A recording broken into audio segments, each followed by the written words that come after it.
West Delaware football is on the air from Go Hawks Stadium in Waverly, Iowa. It's the West Delaware Hawks and the Waverly Shell Rock Go Hawks. Good evening, everybody. Along with my partners Aaron Pleen and Bill Logan, this is Jamie Vasky, and it's week number 3, first week of district play in a game that could possibly determine the district champion. Of course, Aaron, a lot of football to be played after this, but nonetheless a big game tonight here in Waverly. We are going to take a short break as they're going to play our national anthem. We'll be back with more right after this on Mix 94.7 KMCH. And welcome back into Waverly, Iowa, along with in-studio producer Janelle Tucker, Jamie Vasky, Aaron Pleen, and Bill Logan back with you. And Aaron, as we went off the air, a big game here tonight between the Hawks and the Go Hawks. Depending on which rankings you look at, some of them have this. West Delaware is pretty much number 4 across the board. Waverly Shell Rock's at 9 or 5, depending on which one you look at. A really big game here, especially for week 1 of district play. Yeah, and if you think about it, Jamie, these are probably the 2 favorites in the district. And boy, what better time to get it going than the first district game of the year for both these schools. So both teams come in 2-0. Both teams are definitely look fired up tonight, and hopefully the West Delaware Hawks can come out here with a victory tonight and at least set the tone for what could be a big season. Well, West Delaware enters tonight's game, sweeping their first 2 non-district games as they had wins over Western Dubuque and Maquoketa. The Hawks defense looked very impressive in week number 2 after they gave up over 400 yards in week number 1. They held Maquoketa to just 76 yards last Friday. On the offensive side of the ball, the Hawks still relying heavily on that running game, but they've combined to rush 632 yards so far in the first 2 games, and just relying on that running game again. Yeah, absolutely. Good balance. The Hawks obviously are leaning a little heavier on the run than they are the pass so far, but that Coach Winkowicz, he wants to throw the ball. He likes having good balance, passing and rushing. Waverly Shell Rock looks to do about the same. So you're talking about 2 schools that want to have equal passing and rushing stats if possible. So should be a good one tonight. And Coach Winkowicz, in his 11th season here at West Delaware, he's the all-time wins leader with a record of 80-29. He's led the Hawks to 6 playoff appearances and a runner-up finish in 2005. For the Go Hawks, head coach Mark Hubbard, he's in his 8th season here at Waverly Shell Rock and has a record of 43-30. He has led the Go Hawks to 5 playoff appearances. The Go Hawks 2-0 with wins over Class 4, 2 wins over Class 4A opponents as they beat Waterloo West and Mason City.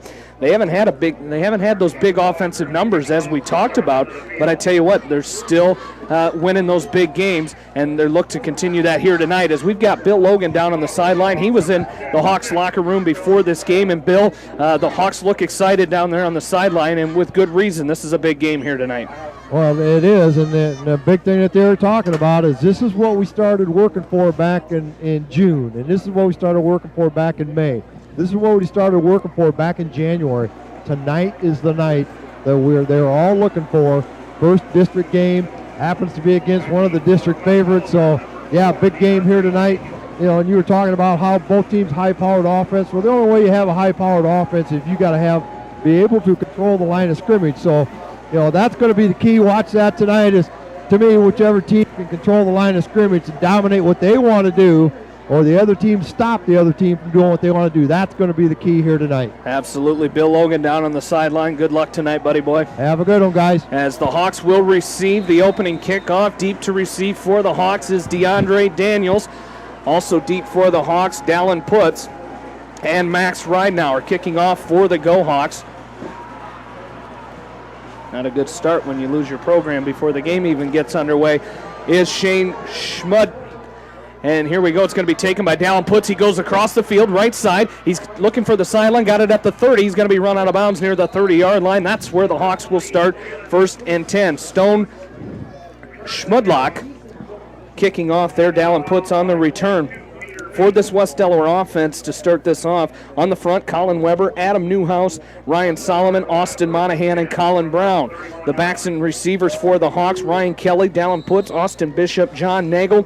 Your running back is Coy Russell. And, of course, senior quarterback Brent Lammers at the quarterback position as the Hawks will come out in their pistol formation. The give is going to be to Russell off the right side. He's going to cut back. He's going to gain a couple before he's wrapped up by a gang of Waverly Shell Rock Go Hawks, as these 2 teams have a lot of history together. not so much in the regular season. They've met 4 times in playoff games. Both teams 2-2 in those games as the Hawks will come back after a gain of 2 there by Russell. It'll be 2nd down and 8. Game just underway. The Hawks starting this game on offense. 3 receivers to the left for Brent Lammers. He's going to pass right. He's going to hit Dallin Putz, and it's going to be just short. Dallin Putz couldn't come up with it. It bounced before it got to him. On the coverage was Andrew Epley, the linebacker for the Go Hawks. Ball just thrown a little bit short there, Jamie. We talked about the stats for these two teams, about how Waverly's balanced. Nothing. They don't have anybody a big gain or anything like that, but they have created 8 turnovers this year, Jamie, which is the difference between them being 1-1 and 2-0. As the Hawks come out with an empty backfield, and we're going to get a penalty marker on the field. First one of the game here as our referee will come over. It's going to be legal procedure against the Hawks, so what was 3rd and 8 will now be 3rd and 13 here for the Hawks. So already in a deep hole. You talked about that defense creating a lot of turnovers. They're doing what it takes right now as they held Russell to a 2-yard gain, an incomplete pass, and now an illegal procedure has the Hawks 3rd and 13, 11:09 left to go in this first quarter. Lammers comes set, pistol formation, 3 receivers to his left, 1 to the far side to his right. He's back to pass. Now he's going to roll out to his right. He's going to throw it downfield. Looking down the field, that's going to be intercepted by the Go Hawks, and lots of room for return. It's going to be brought up to the West Delaware 30. Ryan Sprain on the interception for the Go Hawks, and a ball that was just thrown up by Brent Lammers is going to be picked off, and Sprain is going to bring it back to the West Delaware 29-yard line. So Sprain, his first interception of the year, is a big one here as the Go Hawks take over 1st and 10 at the West Delaware 28-yard line. And they just got Lammers flushed out of the pocket to the far side near that West Delaware bench. He never really got his feet set. He looked like he kind of threw it off one foot there, and unfortunately, Sprain was in the right place at the right time and picked it off and puts Waverly Shell Rock in good field position. Shotgun formation. Here comes Jake Velke in this Waverly Shell Rock offense, and he's going to keep it himself up the middle for a gain. He's going to be brought down out there by Bennett Cole. This West Delaware defense on the front, John Nagel, Colin Brown, Adam Newhouse, and Kyle McGrain. Linebackers are Bennett Cole, Colin Weber, Ryan Solomon. Cornerbacks Austin Bishop and DeAndre Daniels. And your safeties, Max Ridenour and Sam Maloney. So a gain of 7 there brings up 2nd and 3 for the Go Hawks. Velke, senior quarterback, 6'1", 180 pounds here for the Go Hawks. Looks to pass on 2nd and 3. He's going to throw to his right, got a man wide open. He missed it. Had it in his hands, but it's going to fall incomplete. Austin Bishop on the coverage as he was looking on to the right side. Peter Bates, the senior, couldn't come up with it, but he was wide open. Yeah. It just went through his hands. It'll bring up 3rd and 3. Yeah, and Velke kind of pump faked, and Bishop bit on it, and then Bates kind of snuck around him. So fortunately, like you said, Jamie, the ball went through his hand. Brisk night tonight, probably in the low 50s, upper 40s. So first game for both these teams with the temperatures being the way they are, so a little bit different, but fortunate break there for the West Delaware Hawks. Shotgun formation here for the Go Hawks. Velke looks to his right. He's got a man out there. It's going to be caught for a short gain. It's going to be short of the first down as he found Dalton Graven out there. The junior receiver is going to be just short of the first down, so it'll be 4th down as he got it inside the 20 to the 19, which is real close. Oh. It is going to be a first down. I thought he got run out short, just shy of the 20-yard line, but it's going to be down to the 19, and that's a Go Hawk first down. Oh, are they going to measure it? Curious to see what Bill has to say about that one. I'm not sure. It looks like they want to measure that one, but they called first down.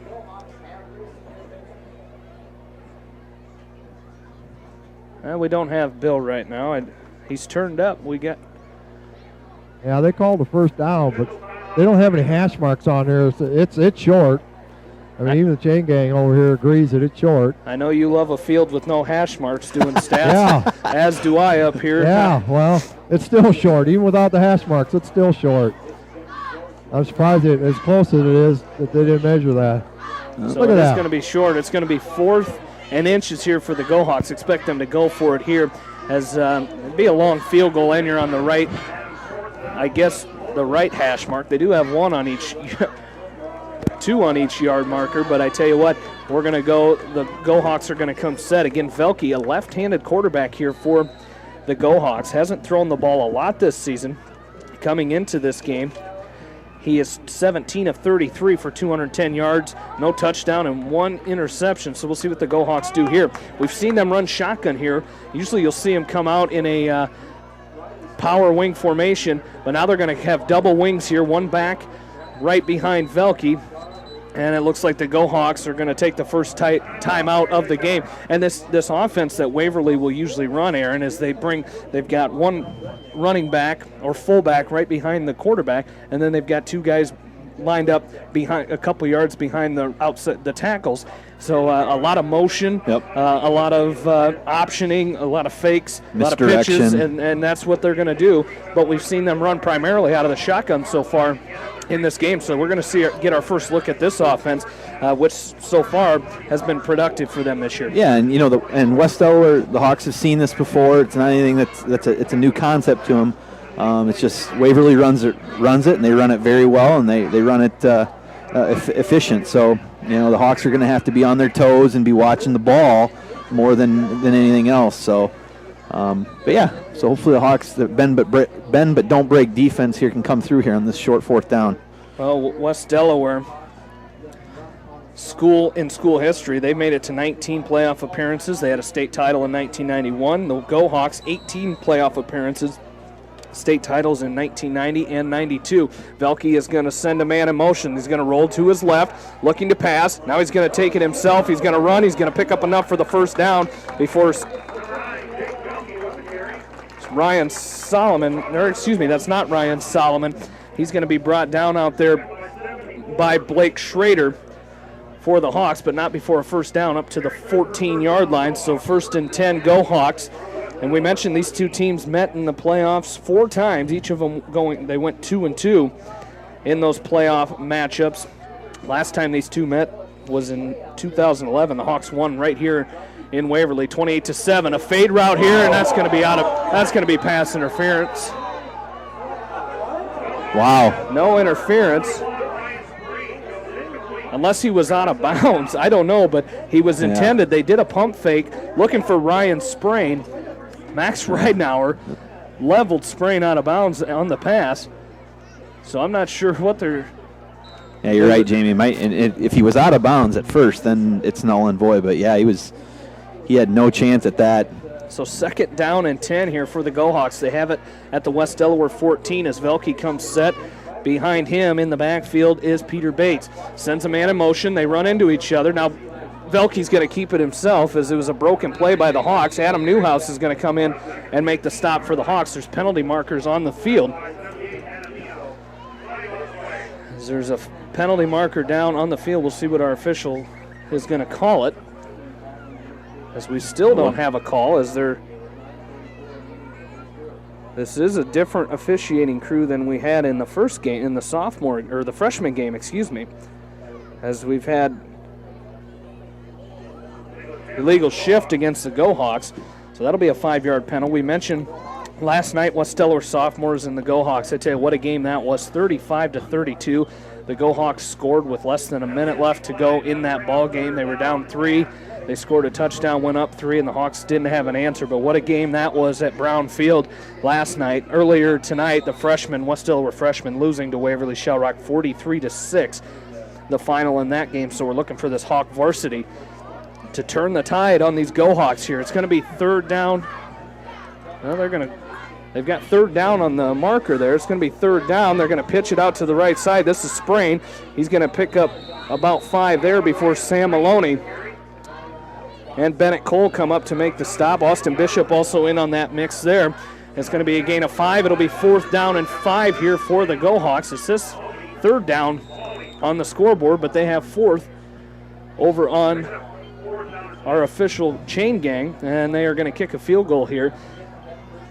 The Go-Hawks is getting set up to kick this one for the Go-Hawks is Stone Schmudlock. As this ball's on the 10-yard line. It is good. A 27-yard field goal for the Go-Hawks puts them up 3-0, as the Hawks will come back to take over on offense when we come back.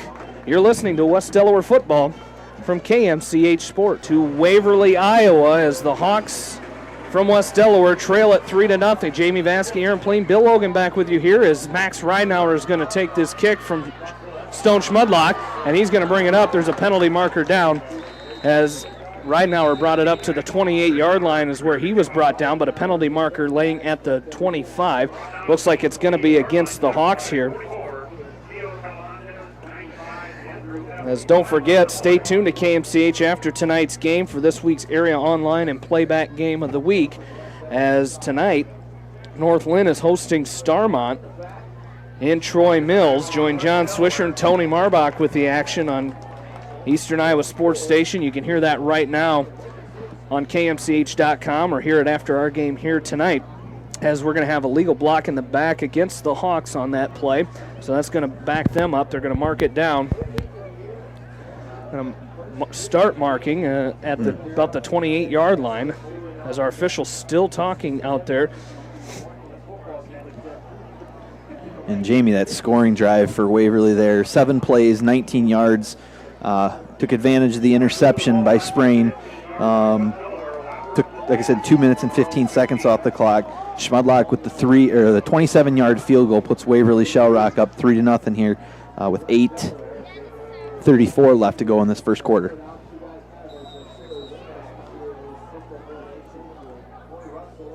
As the Hawks will come out here, as Lammers is going to keep it himself as they're marked down at the 15-yard line. He's going to pick up a couple there before he's brought down, as now we've got an injured Go-Hawk down on the field, as making the stop there was Ethan Bixby. And there is an injured Go-Hawk down on the field. And with that, we'll take a short break and come back. You're listening to West Delaware football on Mix 94.7 KMCH. Back into Waverly, the injured Go-Hawk helped off the field there.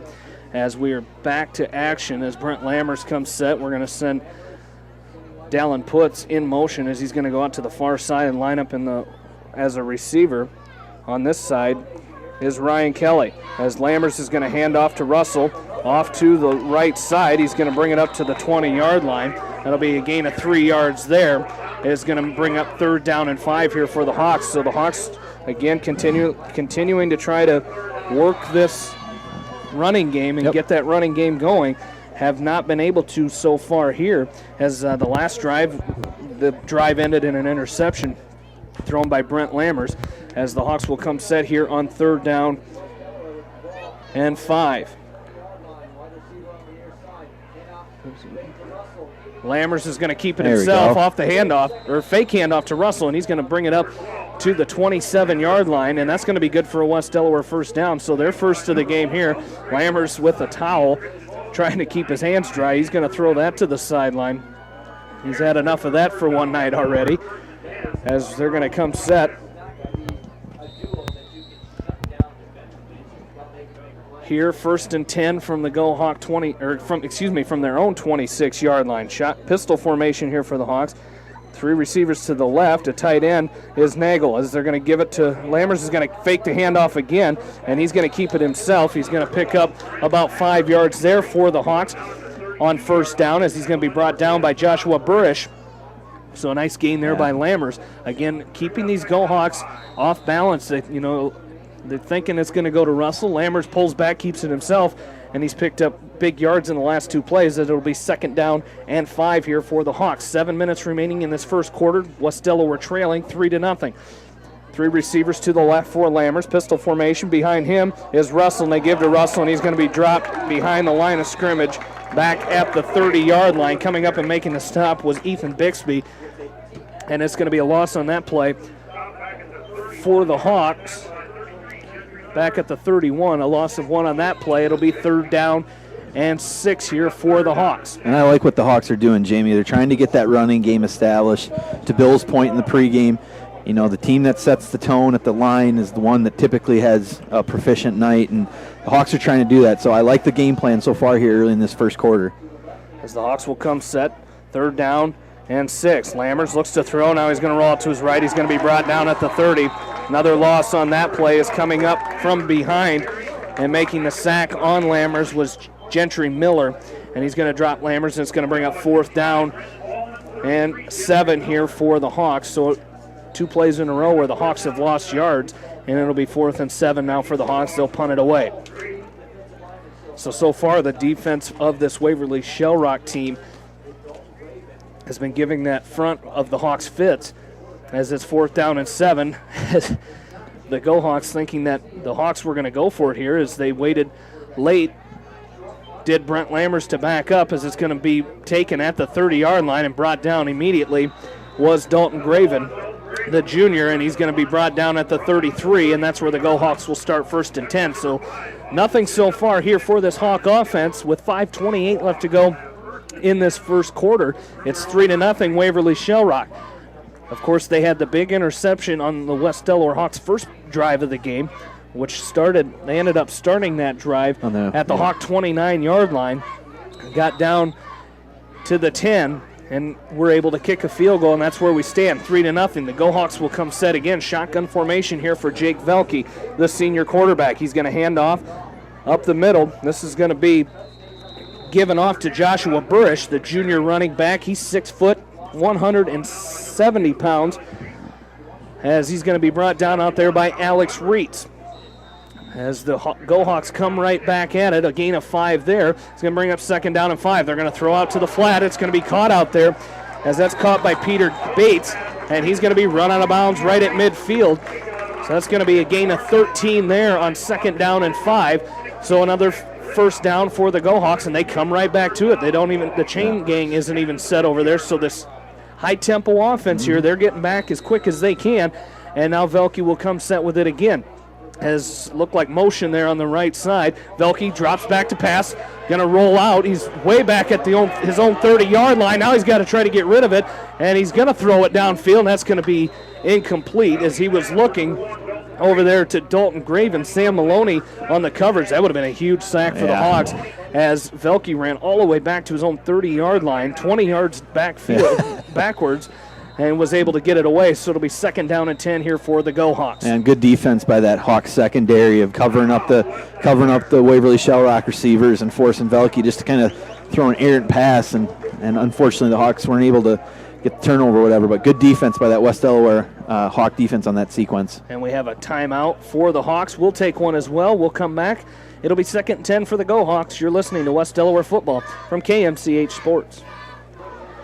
Welcome back to Waverly, Iowa, and on 2nd down and 10, we're going to get a big gain from the Go Hawks, as that is Burrish, Josh Burrish on the carry. That play started at the 50. He brings it up to the 35 of West Delaware, a gain of 15 there, and it's going to bring up 1st and 10 for the Go Hawks in West Delaware territory now. 4 minutes, 40 seconds left to go. First quarter, the Hawks trail 3-0. They're going to hit it out to the left side. This is going to be Dalton Graven is going to catch this one, and he's going to pick up 8 on that play, and it'll bring up 2nd down and 2. So right now, this Hawk defense having a hard time keeping up with this fast-paced offense of the Go Hawks. Yeah, and Waverly Shell Rock, they get right to the line, they snap the ball, Jamie. They're ready to go again. As Velke comes set, he's going to pass. He looks to his right, got a man wide open right across the middle, as this is going to be caught out there by Bates. Peter Bates, the senior, is going to catch this one, and that's good for another 1st down as they go right back at it. It's going to be 1st and 10 at the West Delaware 18-yard line. 4 minutes, 9 seconds left to go in this first quarter, and the Go Hawks moving the ball downfield at will here. As Velke going to change the play at the line here. Don't see that a whole lot here in high school football, but he will, and he's going to pass. Looks to his right, throws it across, and it's going to be dropped as he was looking for Bates. As on the coverage there was Max Ridenour, but Austin Bishop just about came up and caught that deflection, which would have been a huge interception at this point for the Hawks, but it falls to the turf, and it'll bring up 2nd down and 10 here for the Go Hawks. Ball on the West Delaware 19. So now the Go Hawks will huddle up after the incompletion, and they're going to come back set. Shotgun formation. 3 receivers to the left for Velke. 1 here on the near side to the right is Gage Myers. Velke is going to hand off, or he's going to keep it himself. He faked the handoff to Burrish, but Velke's going to keep it himself. He's going to pick up 1 or 2 on that play.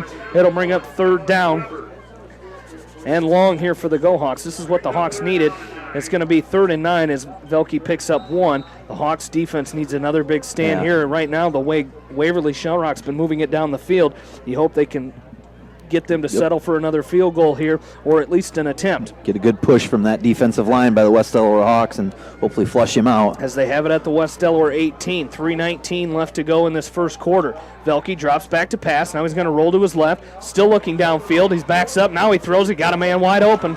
It's going to be caught. It'll be short of the first down, as coming up and making the catch there for the Go Hawks was Alex Robson. As DeAndre Daniels out there on the coverage for the Hawks. It'll be 4th down and 1 here for the Go Hawks. And let's see what they do here as they send a different team on the field. I believe we're going to see their double wing set come at us here now.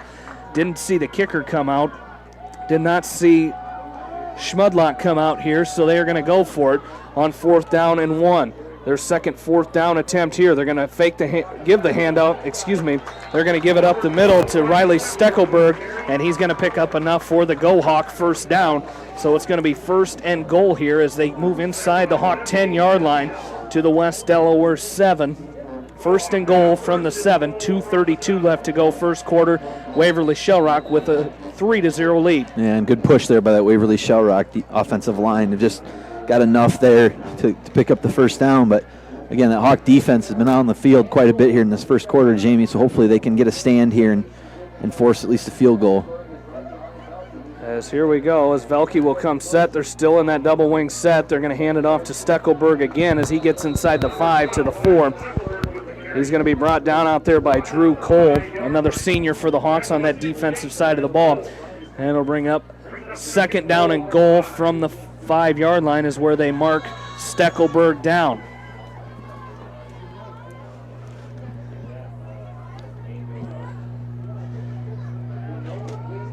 So here we go. It'll be 2nd and goal here for the Go Hawks.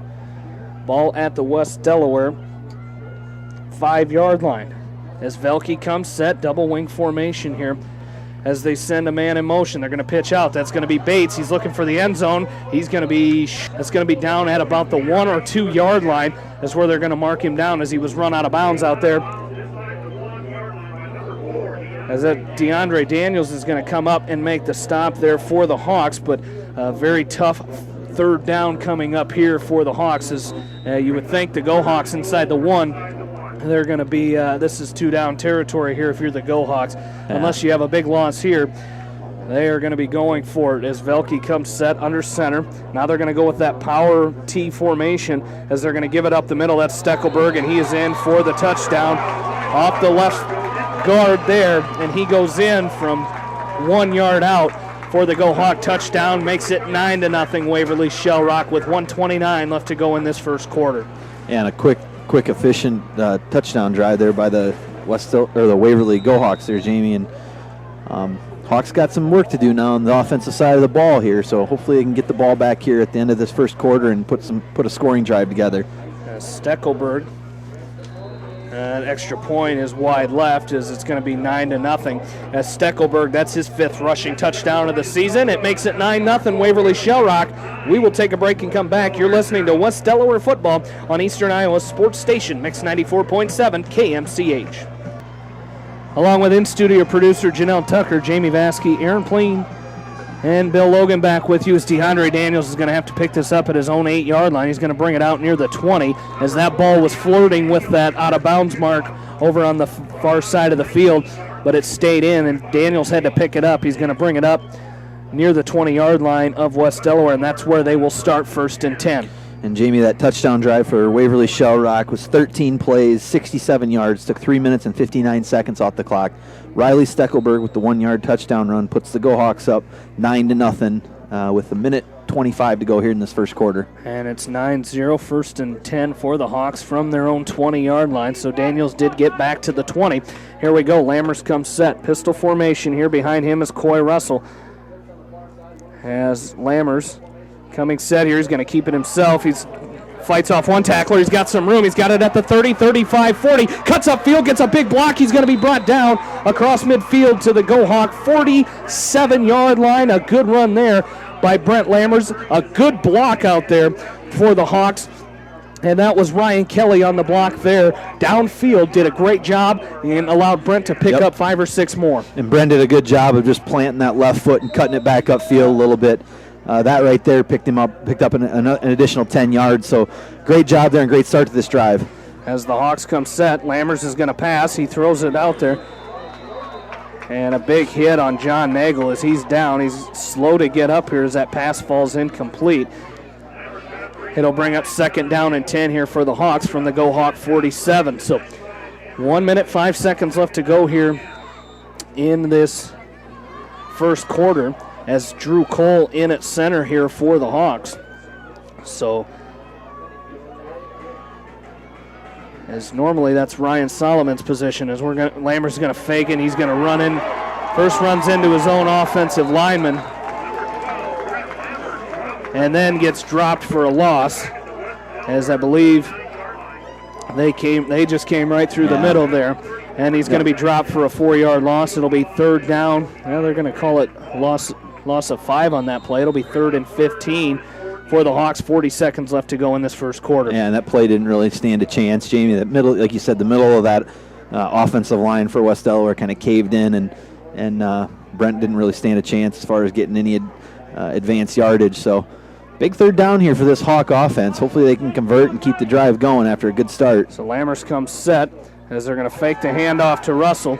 Lammers is going to pass, gets it away. He's going to overshoot his intended receiver down there as he was looking down the sideline to John Nagel. On the coverage there for the Go Hawks was Ryan Sprain.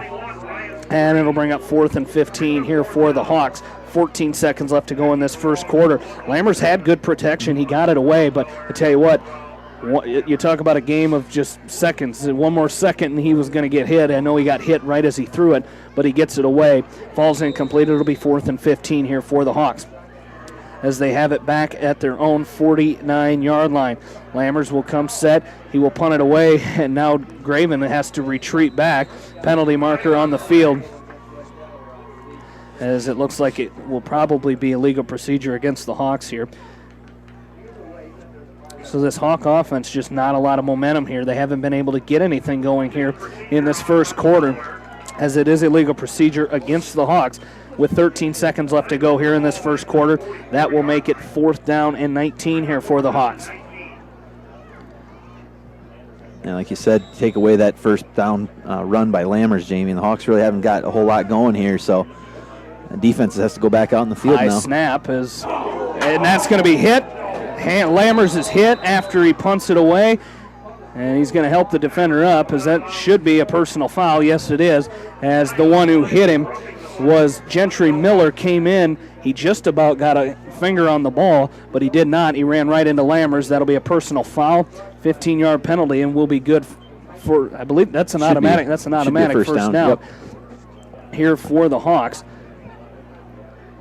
as Lammers was hit late, so we'll see where they mark it here, as it should be a first down for the Hawks. And they should get a new set of downs here with 6 seconds left to go in this first quarter. The Hawks trailing 9-0. Big break for the Hawks there, Jamie. And that's going to put that ball on the Waverly Shell Rock 41-yard line. So the Hawks not only get a break and get that new set of downs, they've got great field position here on 1st and 10 at the Go Hawk 41. Can they take advantage of it? That's what we need. That's what the Hawks got to do here. They got to sustain a drive and put some points on the board here and close this gap. And Lammers comes set, pistol formation. They send a man in motion. They're going to give it to Russell off the right side. He goes off right guard over there on the right side. He's going to bring it up to the 35-yard line. That's going to be a gain of 6, and that will bring our first quarter to an end. Waverly Shell Rock leads it here 9-0, as you're listening to West Delaware football right here on Mix 94.7 KMCH. Welcome back to Waverly Shell Rock High School and Go Hawks Stadium. On 2nd and 4, the Hawks give it to Russell. He breaks free. He's got it at the 25-20. He's gone. He's got no one in front of him. He's going to go in for the Hawk touchdown. Coy Russell, 35 yards for the West Delaware touchdown. The first play of the second quarter is a West Delaware touchdown. He went to they handed off to Russell on the right side. He cut it back across the field, and headed towards the corner, and he goes in from 35 yards out. A West Delaware touchdown, a much-needed touchdown for the Hawks, and Coy Russell's 7th rushing touchdown of the season. Yeah, Jamie, just a great run there by Russell. He started off coming to the right, and then he cut back and cut it all the way across the field to the left, and just a good job and a great momentum shift there for the Hawks. Alex Reitz on for the extra point. It is good. West Delaware leads it 7-0 here with 11. They trail 9-7. Excuse me. Forgot the Go Hawks had scored a couple times. It's 9-7. Waverly Shell Rock leading here, but a big, huge drive there for the Hawks, especially that offense hasn't really been where they want it so far in this first half. They come in and pick up a touchdown. We have some scores from around the area. North Cedar leading Alburnett tonight 20-13. At the end of the first quarter, we have Edco 0 as Edco tonight starting district play as they are taking on Postville 0-0. That after the first quarter. Thanks to Coach Rod Varner for the update of that game. North Fayette leading CPU 7-0. Clayton Ridge leading Jessup 13-7. That game in the second quarter. As try to find some area scores. As we're going to get set for the kickoff here. Maquoketa Valley leading East Buchanan 14-0. That game in the first quarter as well. Monticello with a 7-0 lead over Comanche. That game in the first quarter as well. As we are back to action, Alex Reitz will kick off here for the Hawks with 11:50 left to go in the second quarter, and the Hawks trailing 9-7. Reitz's kick is going to be taken at the 20-yard line. A lot of momentum there by Peter Bates, but he's going to be brought down at the 40-yard line, so a big return there by the Go Hawks as he picked it up at his own 20. And he had a lot of momentum coming upfield. He brings it up to the 40. It'll be 1st and 10 Go Hawks. And Jamie, that touchdown drive by the West Delaware Hawks, 7 plays, 80 yards, took 1 minute and 39 seconds off the clock. Coy Russell with the 35-yard touchdown run. That drive, Jamie, was aided by a roughing the punter, I should say, penalty on Waverly Shell Rock. So Hawks take advantage of it and get a touchdown on the board, trail 9-7 early in the second. As the Go Hawks come set, Velke hands off up the middle, and this is going to be Bates. He's going to bring it up into West Delaware territory. Excuse me, that was Steckelberg. Riley Steckelberg, the junior running back, is going to pick up huge gain on there. They started at their own 40. They're going to carry this one to the West Delaware 35-yard line. A gain of 25 on that play is going to bring up 1st and 10 Go Hawks from the West Delaware 25-yard line. 35-yard line, excuse me. The pass is out. It's going to be incomplete out to the right side. That pass falls incomplete. And the Go Hawks will have it 2nd down and 10. And it's almost like the Hawks knew that they were gonna, they were throwing on that down. Jamie, you can see the defensive lineman kind of stand their guy up and kind of anticipate the pass. So great job there by that defensive line and secondary.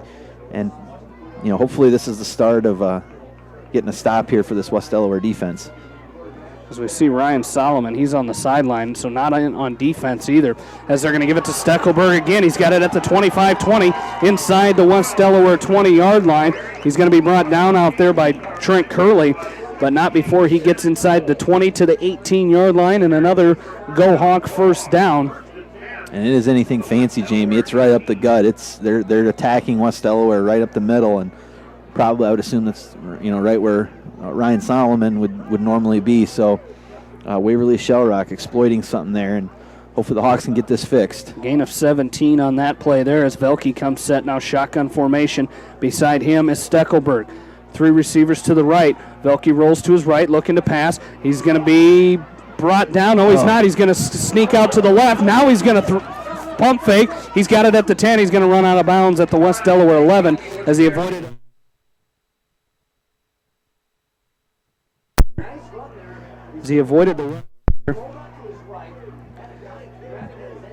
the tackle there by Trent Curley, as it's going to bring up 3rd down here for the Go Hawks. 2nd down, excuse me.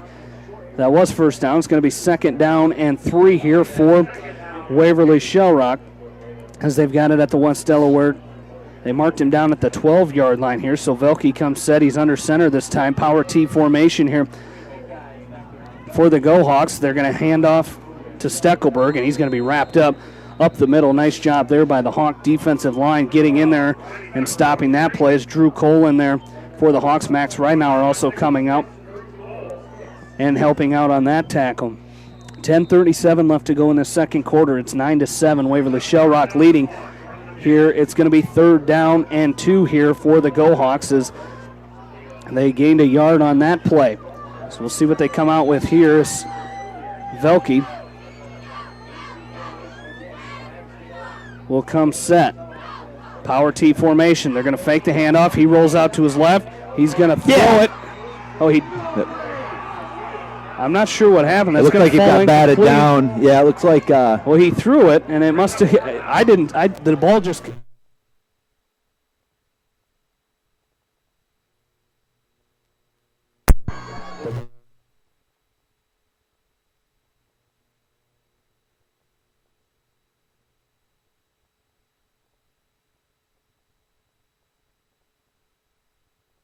Excuse me. We apologize, having some technical difficulties here. West Delaware blocked the field goal, or did he miss it? Missed field goal, excuse me.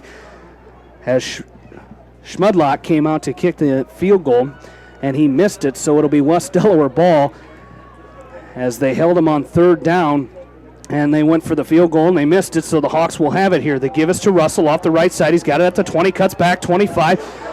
And he's got it at the 40, 45, now at the 50, still fighting off defenders, and he's going to be brought down at the Go Hawk 46-yard line. A great run there by Coy Russell, finally brought down by Dalton Graven, but they started there. What a great play as that started at their own 10-yard line, and he's going to bring it out into Waverly Shell Rock territory. A gain of 44 there by Coy Russell. Now 43, they're going to mark it down at the 47. And the Hawks come set 1st and 10. The give again is to Russell. Right side, they found something on that right side. 45, he's going to cut up inside the 40 to the 35-yard line of Waverly Shell Rock. And that's what the Hawks were looking for, some momentum here. And they've got it as Coy Russell picks up another West Delaware 1st down. 1st and 10 Hawks at the Go Hawk 35-yard line. It's 9-7 Waverly Shell Rock. 9:42 left to go in this first half. Boy, that's the 2013 version of Coy Russell there, Jamie. I think everybody's been waiting for. So great job there by Coy on those first 2 carries. Hopefully they can keep this moving and take the lead here. They're going to run off the right side again. Here's Russell, 30, inside the 30, 25, still bashing through defenders. And he's going to carry it inside the 25 to the 23-yard line of Waverly Shell Rock. He's going to be brought down out there by Schmudlock and Ryan Sprain, as we've got an injured Go Hawk down on the field as they're going to tend to him. We will take a short break. We'll come back. You're listening to West Delaware football from KMCH Sports. Welcome back in here to Waverly Shell Rock as the Hawks come set. They're going to run a reverse. Lammers keeps it himself. Kind of a broken play as it got eaten up right away by the Go Hawk defense. As coming up was Brandon Ballman. No gain on that play for the Hawks as they faked the reverse. Lammers actually kept it himself. Faked the handoff to Russell and the reverse to Trent Curley. And he's going to be no gain on that play as it'll be 2nd down and 10 for the Hawks here from the Go Hawk 23-yard line. Waverly Shell Rock leading 9-7 here with 8:50 left to go in the second quarter. And they give us to Russell, right side. He's going to cut it back. He's got it at the 20, inside the 20 to the 18-yard line. That's going to be a pickup of 5 yards there for Coy Russell. It'll bring up 3rd down and 5. So the Hawks still going to that right side and picking up decent yards. Yeah, and the fans underneath this, Jamie, are wanting a hole, but that's just good blocking there by that West Delaware offensive line. And Coy's just kind of picking and choosing his spots and then cutting in. And as we know from watching him play these last 2 years, he's tough to bring down once he gets ahead of momentum. So hopefully the Hawks can keep this moving. That right side right now doing a great job as you've got Austin Monahan and Colin Brown and John Nagel over there on the right side leading the way for Coy Russell as they're going to have it 3rd down and 5. And we're going to have a penalty markers. Lammers fakes the handoff to Russell, keeps it himself, and he's going to be brought down after a short game. But like we said, a penalty marker on the field as he's brought down out there by Andrew Epley. Epley, the junior, 5'11", 190 pounds, as our officials getting together to discuss this penalty marker here. as now we're going to bring in another official. And that's kind of been the MO tonight of these officials. They seem like they have a lot of conversations that take a while. And it's going to be offsides against the Go-Hawks. Offsides against the Go-Hawks, so a 5-yard penalty should be real close to that West Delaware first down. Well, and you know, Jamie, if they're gonna have conversations, as long as they get it right, I think that's why they do it. They're trying to get it right, and that's the main thing. As long as they get the call correct, that's so it's real important. Close. The Hawks were just short of a 3rd and 5, so they're going to be 3rd down and 1 now, as they've got it at the Go-Hawk 14-yard line, as they will come set to the line. 8 minutes left to go in this second quarter. It's 9-7 Waverly Shellrock. The Hawks really need to put another score on the board here as Russell is behind Lammers. Lammers keeps it himself. He picks up enough for the first down. He's got it inside the 10, right at the 10-yard line, where he's going to be brought down. And he's going to be brought down after that first down. So the Hawks picking up a first down here right at the 10-yard line inside the they got it marked right at the 10-yard line, just inside, so it'll be first down and goal here for the Hawks. We've got a halftime score, Edco leading 8-6 over Postville. Again, that score at halftime for the Vikings. As the Hawks come set, pistol formation, they trail at 9-7. The give is to Russell off the right side. He's got it at the 10, a penalty marker down. Looks like in the direction of holding against the Hawks, as Russell's going to pick up 2, but that play will be coming back here. It'll be coming back here, as it looks like it's going to be holding against the Hawks. And that's not what the Hawks need now, as they've got momentum going in their direction. They've got another good drive going here. It will be holding against West Delaware, so we'll back it up here.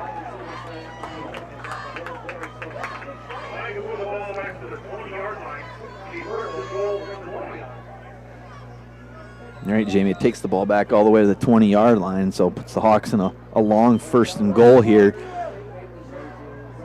So here we go, 1st and goal for the Hawks from the Go-Hawk 20-yard line. Lammers comes set, pistol formation. 3 receivers to his right, 1 to his left.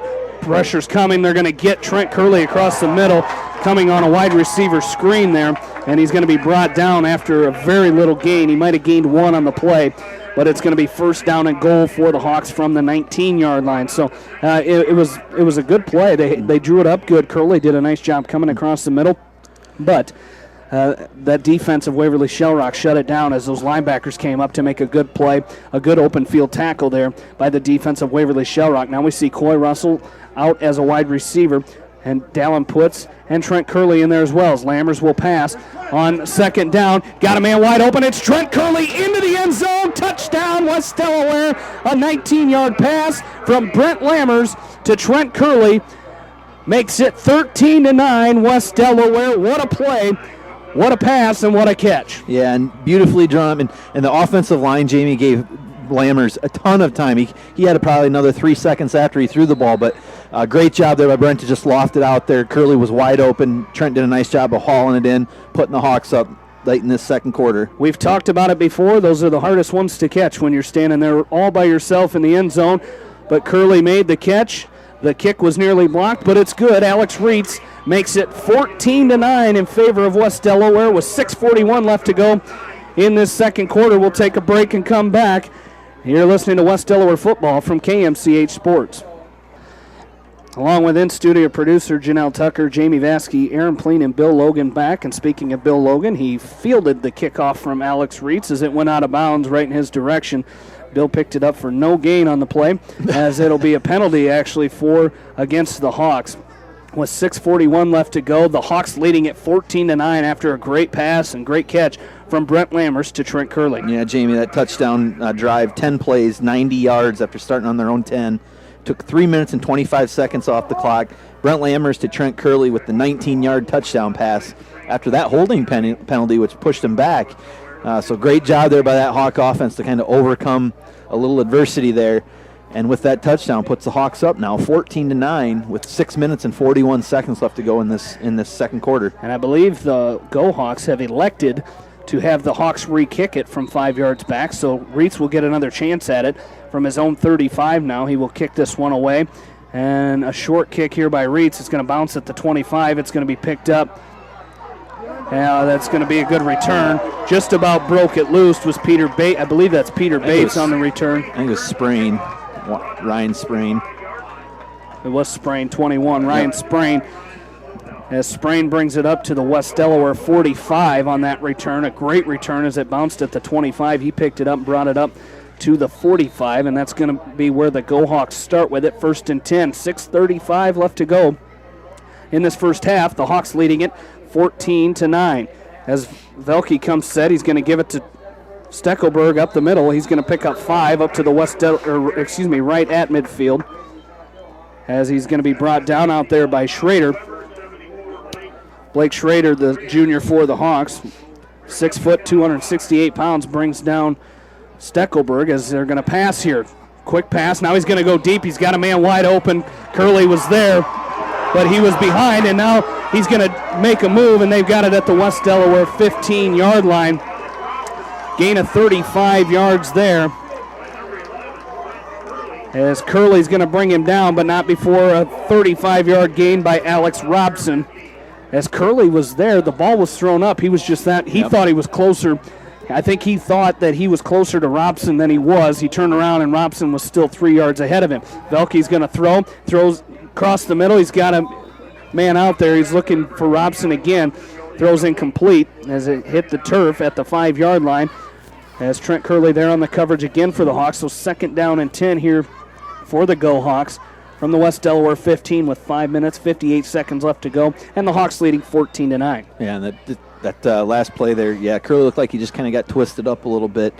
I kind of thought at first maybe the ball was going to float down and he was going to be able to pick it off, but it kind of lofted over his head, and they were able to pick up the big gain. So 2nd down and 10 here for Waverly. So Velke comes set. He's going to hand off to Steckelberg off the left side. He pushes forward as he's going to be brought down out there. Brent Lammers is going to drop him at the 7-yard line. So Lammers in on defense at the safety position as he's going to be brought down. It's going to be short of the first down, inside the 10 to the 7, and it'll be third down and 1 here for the Go Hawks. Need somebody on that West Delaware defensive line, Jamie, to kind of squeak through there and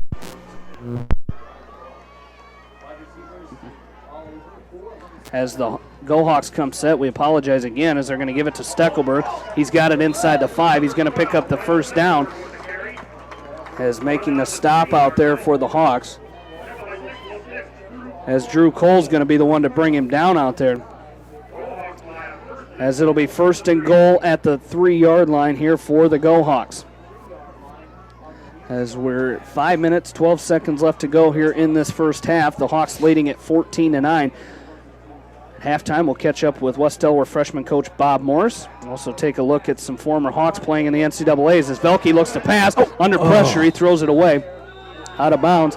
Is coming in and applying pressure was Austin Monahan and Drew Cole, as they just about brought Velke down before he got that ball away, but he did, as it's going to be 2nd down and goal at the 3-yard line. Good pressure there by Cole and Monahan. Yeah, absolutely, Jamie. That's exactly what the Hawks, even when the ball's outside of the red zone, that's what the Hawks need to do. They need to get some pressure on Velke. Looks like if they can get him scrambling around a little bit, he might throw one to us. So hopefully we'll see that down the road here. Power T formation here for the Go Hawks. They hand it off up the middle, as this is going to be given to the fullback, and he's not going to get in. As coming up and making the stop there was Bennett Cole, as on the carry there for the Go Hawks. I believe that was Andrew Ragsdale, the senior fullback for the Go Hawks. So it's going to be 3rd down and goal here for Waverly Shellrock at the West Delaware. They're going to mark it down at the 2-yard line now. So down at the 2. And it'll be 3rd and goal. As they come set, that power T formation once again. As Velke comes set, he hands off up the middle, same play, and he's not going to get in. No, he will not. That was Ragsdale again, as he's going to be short of the end zone. It'll be 4th and goal here for the Go Hawks at the West Delaware 1-yard line.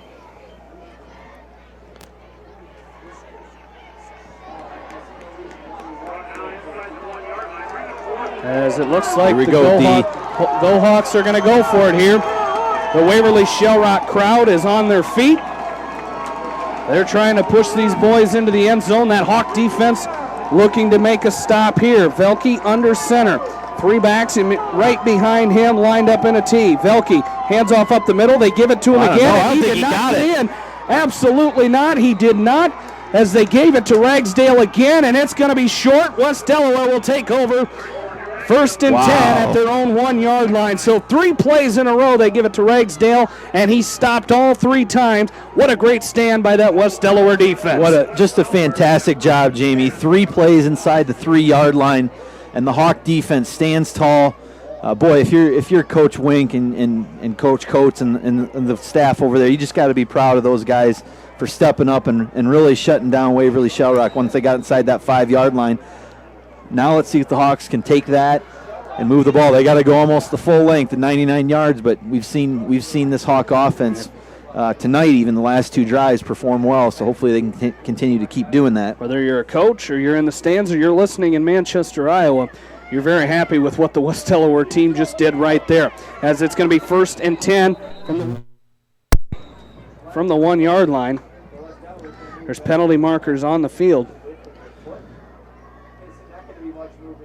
As the Hawks don't have a lot of room for error here.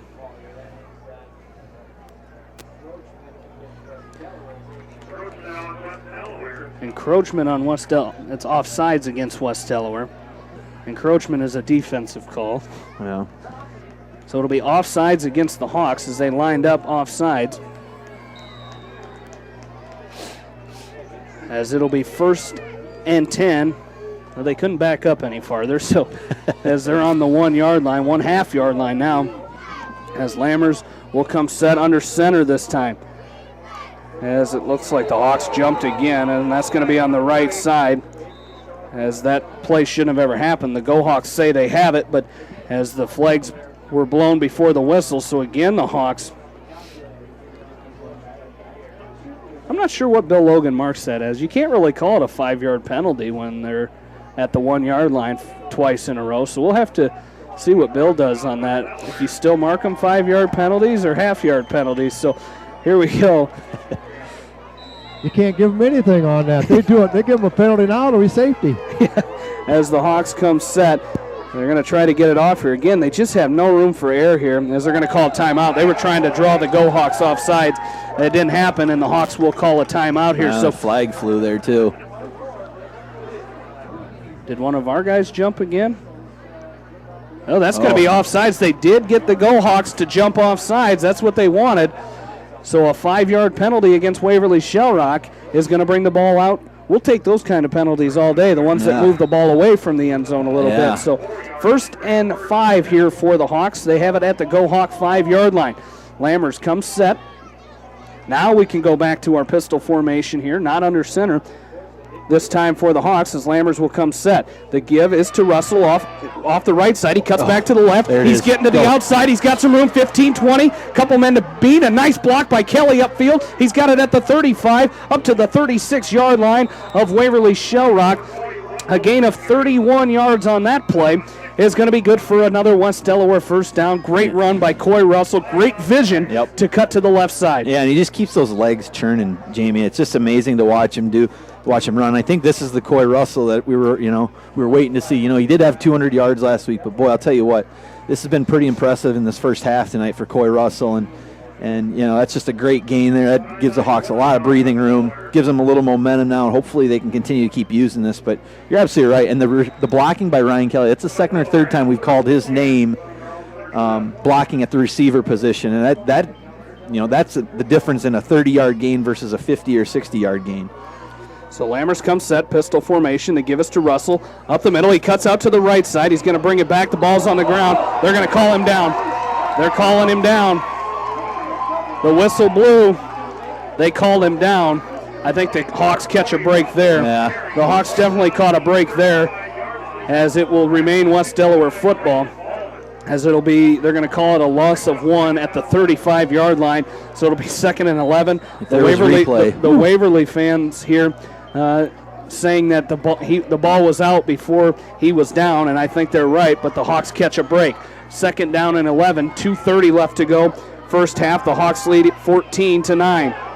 Lammers is going to roll out to his right. He's going to tuck it and run. Got it at the 35 up to the 37-yard line.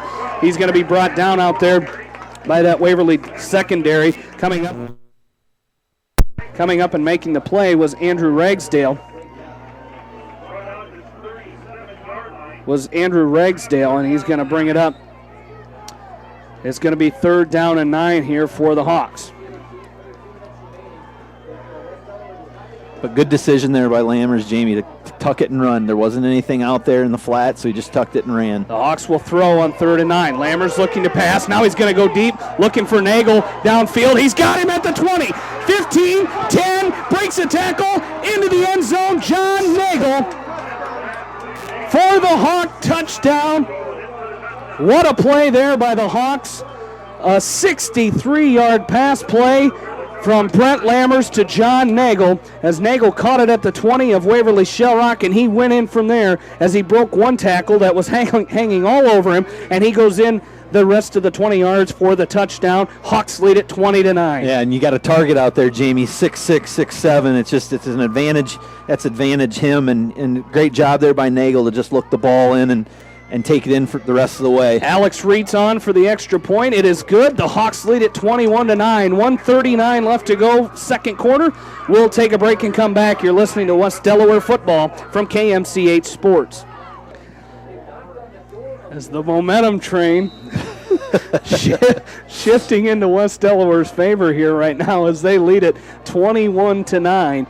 With 1:39 left to go in this first half, as Reitz's kick is going to be taken at the 15-yard line. This is going to be Sprain, and he's got some room, and he's finally brought down. Another big return there by Sprain, as Alex Reitz is the one who made the stop up at the 44-yard line. So again, good starting field position here for the Go Hawks. Yeah, and Jamie, that touchdown drive for the West Delaware Hawks, 4 plays, 99 yards. It started on their own 1-yard line, was aided by a 5-yard penalty to kind of get them out of there, but then a long run and then the 63-yard touchdown pass from Lammers to Nagel took a minute 53 off, put the Hawks up 21-9. They give us to Steckelberg on 1st and 10 as he's going to cross midfield, brought down by Bennett Cole and Blake Schrader as he crosses midfield up to the West Delaware 47-yard line.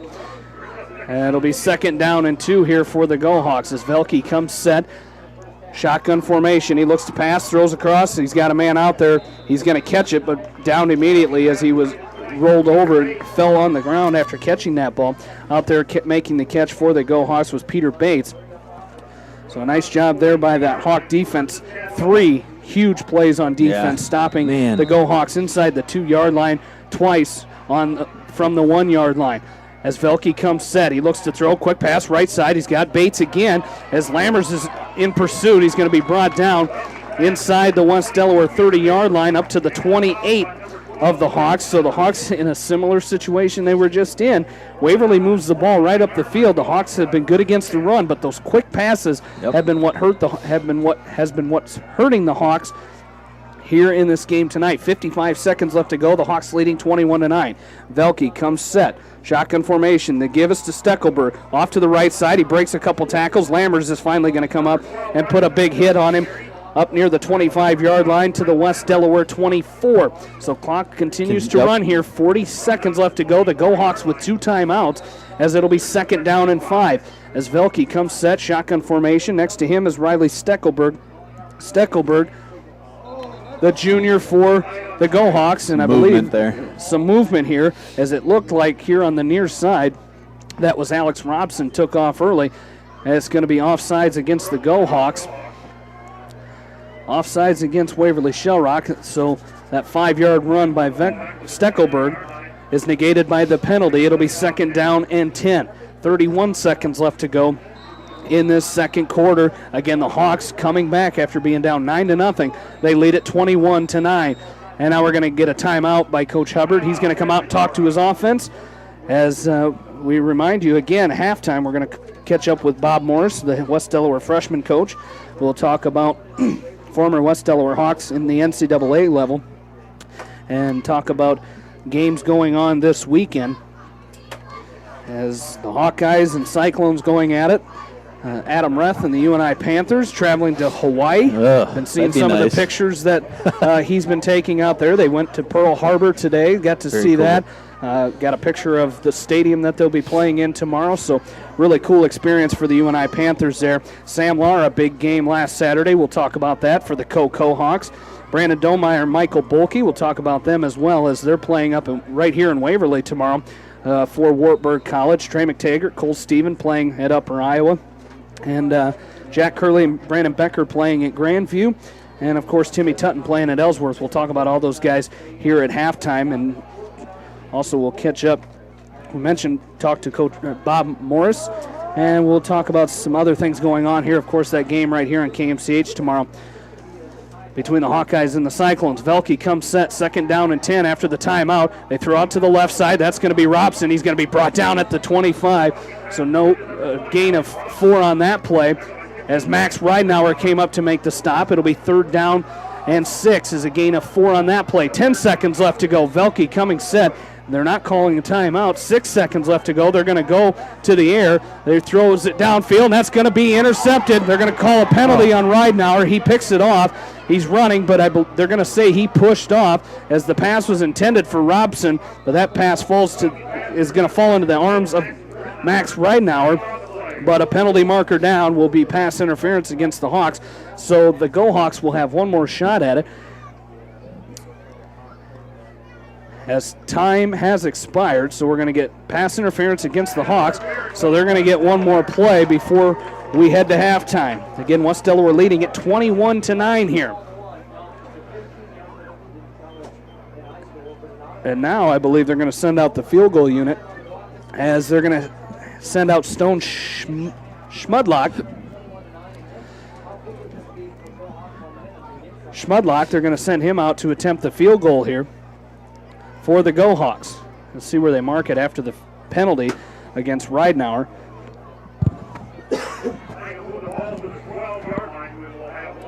So they're going to mark it down at the 12-yard line. So a 29-yard field goal here by Schmudlock out of the hold of Cole Havlovich. Schmudlock's kick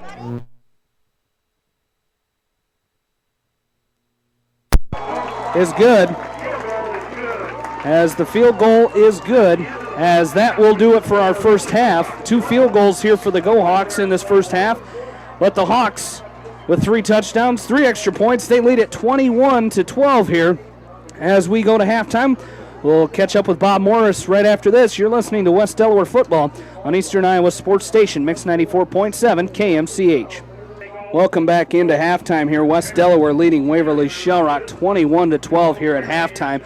Outstanding second quarter for the Hawks, as it wasn't the greatest first quarter for West Delaware in that offense, but they got it together and they lead at 21-12. As I am joined by the head freshman football coach here for the West Delaware Hawks, Coach Bob Morris. And Coach, a tough one tonight, 43-6. You guys lost that game, and it was a game where you guys really couldn't get any momentum. You guys, you would have a big play, big running play or a big pass play, and it'd either get called back or the drive would stall out. And it was a tough game, but the kids, you could tell that they didn't want to quit. Well, that's exactly right, Jamie. We got into the game and just started off with a little trouble early, just like you talked about the varsity not getting clicking in the first quarter, and we kind of had that problem. And then with a little bit of the rain and our snaps on the punts, we kind of put ourselves in a hole, and they got a couple quick scores on us. And then it was just a matter of driving the ball, like I said, and not be able to keep that drive going. So just credit to the kids. They hustled and worked extremely hard for us. When you get down like that, we had a couple of injuries, and we're a little thin this year, so we had to move some guys around. I thought the kids tried and hustled for us, and they did a great job in that way, and so you never quit. We were able to put a score in there late and did a little better defense than I thought tackling in the second half as opposed to the first half. Well, you talked about the injuries, and it looked like it just bang, bang, and you had a couple guys hurt with hit. You know, 2 guys down on the goal line, they hit heads, and they both kind of got up. One of them came out, and you had a player get hurt out here on the one punt, and it just that was a hard-hitting football game, so you got to give the kids credit for hanging in a physical game like that. Exactly right. Waverly's a good team, and they're very physical and hit hard. And our kids are getting used to that where you have to, kids are getting older, faster, stronger, and certainly the impact is a little bit tougher. So caught some of our kids off guard a little bit in that regard. And we had a couple dings, and we kept them out. We're not going to mess around with any concussions or anything like that. And we had one young man that had to sit out the rest of the half, and we just wanted to watch that. We would put the kids first, and hopefully they'll be around for the rest of the season. Well, we talked about the kids not giving up. At the end, near the end of that game, it was 36-0. You're looking at a continuous clock. That was in the third quarter, I think, with a minute left. And you talk about the kids not giving up. You guys had one play, and you had one go for a touchdown, and a great job there. I believe it was Phillips on that touchdown run, and a great run by him. And that's just a testament to the kids getting out there. You're getting beat 36-0, but they're still going out and trying, and they put points on the board, which you don't get shut out, and is huge for those kids. And moving forward, they know they can have those big running plays. Well, I'm glad you mentioned like Phillips and Jared Halley. They did a great job running the football. Cole Engel, Trevor O'Reilly, and our line was trying to block. Waverly's very aggressive, and gave us a lot of problems up front. And I thought the kids continue to run hard, and they're playing both ways, and we're rotating kids back and forth. So did a nice job there, and give the kids a lot of credit. And they never quit one time on the sideline for us, and certainly a learning team because they pull together. And when you're younger and you think of yourself a little bit. And I thought the kids did a great job on the sidelines working together with each other and learning that team concept. And when we get this group and the sophomores together, there's going to be some nice football players there. We're going to have a lot of success, I think. Absolutely. Well, next week you guys are at home against Vinton-Shellsburg. Again, Friday nights this year for the district games, as you guys will host the Vikings next week, the week before homecoming. But, again, a home game on a Friday night for these kids under the lights at Brownfield. Yeah, that's, this was their first big road trip for them, an hour-and-a-half trip up here, and kind of getting used to all that. And we might have left a little on the bus when we got started. We certainly talked to the kids about those things. Now we'll be home, and I think we'll have a real competitive game with Vinton. A lot of their numbers are the same with ours, and we'll go back to work on some things, pick out the good stuff, and continue to move forward and get some kids healthy and be ready to go. Absolutely. Well, Coach, thanks for joining us, and we'll talk to you next week at home against Vinton-Shellsburg. Thanks, Jamie. I really appreciate it. It's West Delaware freshman head coach Bob Morris here at halftime. The Hawks lead at 21-12. We'll take a break and come back. You're listening to West Delaware football on Mix 94.7 KMCH. Back in at halftime, West Delaware leading 21-12 over Waverly Shell Rock, a top 10 matchup, number 4 and number 5, as we take a look at the upcoming college schedule. And former West Delaware Hawks in the NCAA level as taking a look tomorrow, the big Cy-Hawks series in Iowa City, as the Iowa Hawkeyes will take on Iowa State. That is a 2:30 kickoff. I believe that game is either on ABC or ESPN, one of the two, as the Hawks and Cyclones will go at it in their annual Cy-Hawks series. Last week we had our predictions. Aaron took week 1. Bill, even though we were all in the 30s for points, Bill gets it on total score. He had the lowest total score, and the final score was 17-14. Iowa defeating Ball State. The Cyclones last week losing 32-28. A game against a ranked opponent, Kansas State. Bill Snyder pulled it out in the end again for Kansas State. UNI Panthers, we mentioned Adam Reth playing for the Panthers. He had one tackle against the Hawkeyes. They are playing against Hawaii in Honolulu tomorrow. As like I mentioned, I've been gotten a few pictures from him this week. One of Pearl Harbor. We got one of him on the beach. It's been a great week for them, and they got to go out early and see some of the sights that Hawaii has to offer, like Pearl Harbor. And, of course, the Panthers will take on Hawaii tomorrow. That is an 11 p.m. local kickoff here Central Time as they play in Hawaii. Sam Law playing for Co. He was a 2012 graduate of West Delaware. Last week they lost to Wheaton College 36-28, but Sam Law, a great game as he had 15 carries for 71 yards and a touchdown. He also had 7 receptions for 77 yards and a touchdown, so a great day for Sam Law last Saturday. That game was in Cedar Rapids at Coe College. Tomorrow they will take on, that was at Wheaton College, pardon me. Tomorrow they are at Cornell in Mount Vernon, so that is a 7 o'clock game for the Coe Hawks. Right here in Waverly, the Wartburg Knights played last week, and they were 40-3 winners over Augsburg College up in Minneapolis. Brandon Domeyer, 15 carries, 61 yards, 2 touchdowns. He had 2 receptions for 36 yards. Michael Bulkey, one field goal attempt. He was 0-1. I believe it was a 31-yard field goal. He went 3 for 5 on extra point kicks. Tomorrow, the Knights will take on Bethel University right here in Waverly. That is a 1 o'clock start for the Wartburg Knights. Upper Iowa, they were victorious last week, 44-36 against Minnesota State University Moorhead. Trey McTaggart had 1 catch on a 2-point conversion. That was good. Cole Stephen had 4 total tackles. Those are the 2 former Hawks playing at Upper Iowa. Tomorrow, they will travel to North Dakota to take on Minot State University. That is a 6 o'clock start for the Peacocks. Down in Des Moines, Grandview, they are 2-0 as they defeated Graceland University last weekend at home. A 40-10 win. Jack Curley and Brandon Becker, both former Hawks, playing on that team tomorrow. Excuse me, that is not tomorrow. That is next week. Grandview has the week off. They will play next Saturday at home against Marion University. Timmy Tutton, a 2014 graduate of West Delaware, is playing up at Ellsworth Community College as they are 1-1 as they lost last Saturday as they were at Coffeyville Community College. They lost that game 58-13. Tomorrow they will host Garden City Community College in that game.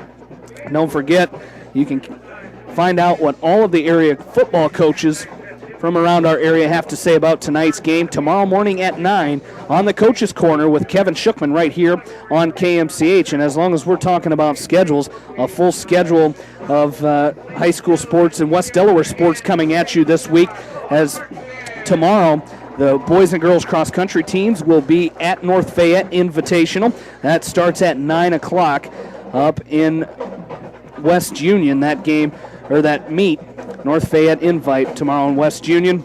And more volleyball coverage coming your way next week as the West Delaware varsity will host Western Dubuque. As that game starts at 7:30, you can catch that game right here on KMCH with John Swisher and Joan Salo.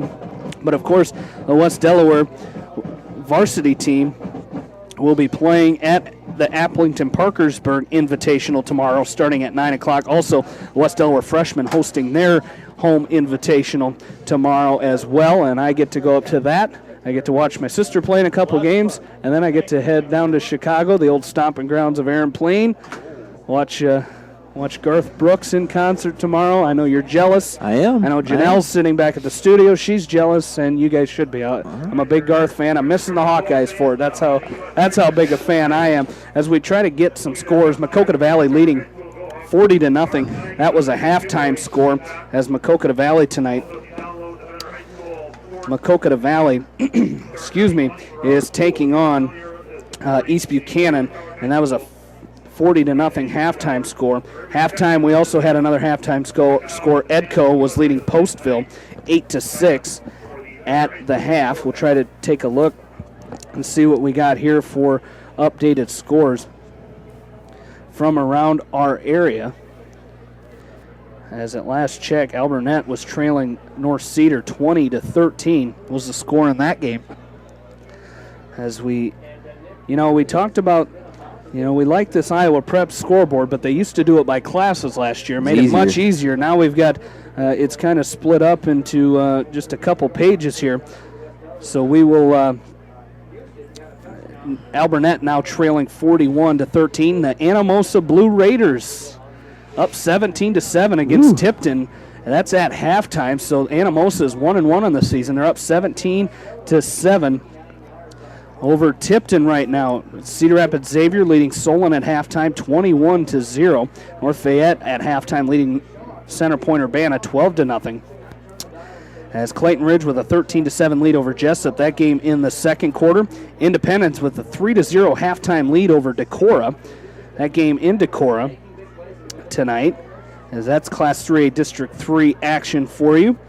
As we take a look down here, Lisbon leading East Central 16-8. That game at halftime. No score at Western Dubuque and Maquoketa yet. as the Bobcats down in Maquoketa tonight. Monticello leading Comanche 22-0. That's in that game in the second quarter. We have a first quarter score. Starmont leading North Lynn 8-0. Mount Vernon leading Northeast Goose Lake 14-13. That game at halftime.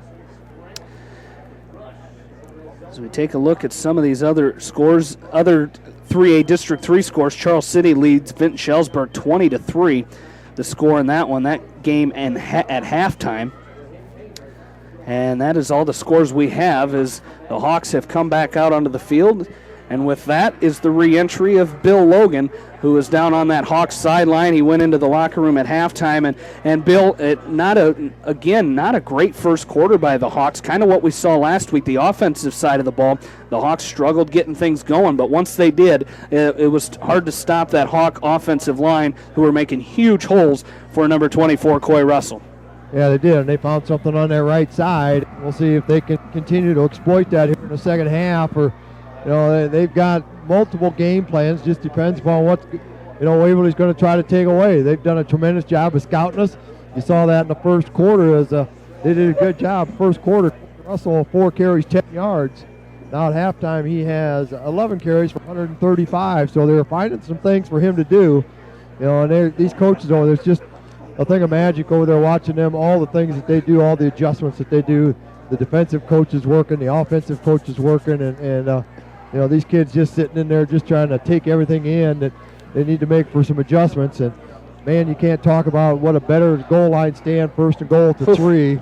Yeah. And, man, that was probably, a huge thing there. And then to come back with that 99-yard drive, I don't know, what'd you say, 4 plays and got it down in there. What a huge momentum swing. That's a 14-point swing no matter how you look at it, and it's a 9-point game. So, the main thing they were talking about at halftime, finish what you got started. Just pretend like the game's 0-0 and it's still a cat fight, and you got to go out there and scratch and claw and get everything you're going after. And, the Hawks are bumped and bruised, and they got some injuries over here that they're dealing with a little bit, but, the trainers are doing a nice job getting them out here. And it looks like maybe only one guy maybe not play the second half. Everybody else, they kind of got taped up, and they're going to try to get back out there and play. What's the status down there of Ryan Solomon, Bill? We saw him go out in that first half on the defensive side of the ball, and then we saw Drew Cole come in at center. He's done a great job, but what's the status on Solly down there? He's the one that's probably not going to play the second half. They had him taped up. He tried to give it a go, and it's just not going to work for him, so you'll probably see him on the sideline here, and he's probably going to be one of the most vocal leaders over here. He's a vocal leader out there on the field. Imagine when he's going to be over here, a pinched up cat over here, just can't. He wants to get out there and knock heads and pick people up. And, I wouldn't be surprised if they run something over here. He's going to help pick somebody up because that's just the type of kid that he is. So he's going to do everything he can from the sideline. He's, limping pretty good, but he knows that he's probably done for the night.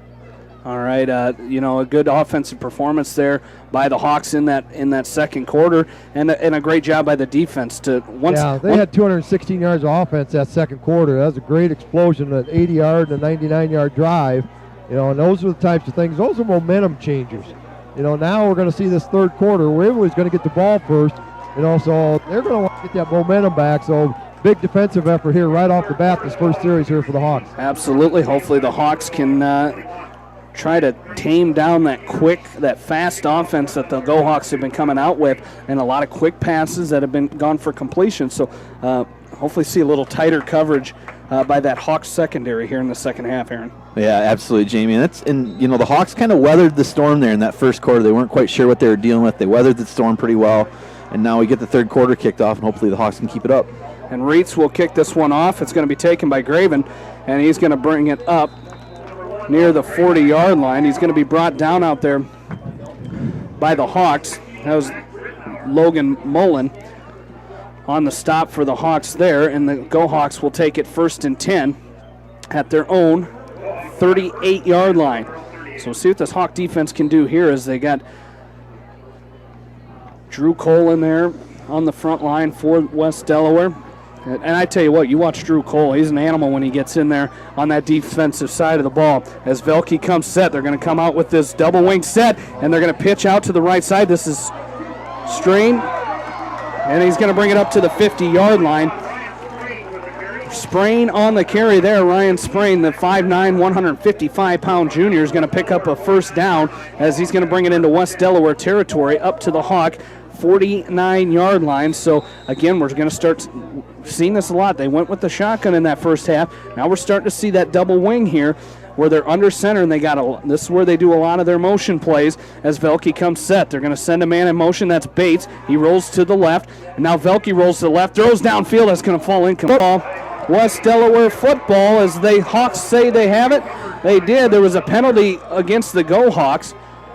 That was declined, and the Hawks say they have it. See, what happened there was Velke faked the handoff there to Steckelberg, and it was one of those read options where he either hands off or he takes it back, and he decided at the last second that Steckelberg was not going to gain any yards. He tried to keep it. Well, Steckelberg was taking it, and they fumbled it, and the Hawks recovered. As it was recovered out there by the Hawks. That was Colin Brown coming up to get the recovery. Now the Hawks will take over 1st and 10. They lead it 21-12 here. Lammers comes set, pistol formation. They're going to send a man in motion. That's Austin Bishop. He's off to the left side. He's going to pick up a couple, crosses midfield up to the Go Hawk 48-yard line where he's going to be brought down. A gain of 2, maybe 3 yards there for Bishop. And it'll bring up 2nd down. Excuse me, they started on the Go Hawk side of the field at their 49. He's going to bring it up to the 48. That'll be a gain of 1 there by Bishop. It'll bring up 2nd down and 9 as the Hawks come set. The give is to Russell off to the right side. He cuts up at the 50. He's going to bring it up to about the 47-yard line. Another gain of 1 there by the Hawks as he's going to be brought down out there by Andrew Epley, the junior for the Go Hawks. It'll be 3rd down and 8 here for the Hawks. So we need that offense to get going again like they had it in the second quarter as 3 receivers to the right side. That's Putz, Bishop, and Nagel out there as well. Here on the near side for West Delaware on their left is Ryan Kelly, the senior for West Delaware.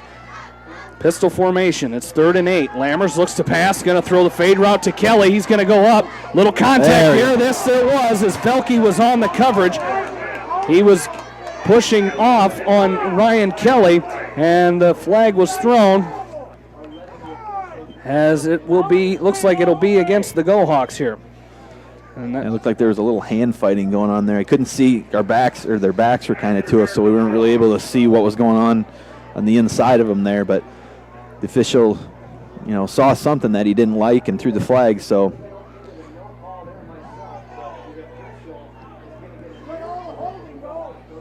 So the Go Hawk coaching staff and the fans not happy with the call on that one because it'll be a 1st down for West Delaware at the Go Hawk 33-yard line as the Hawks lead it 21-12. 10 minutes left to go in this 3rd quarter. Hawks need to maintain this momentum here as they got a break there and picked up the 1st down.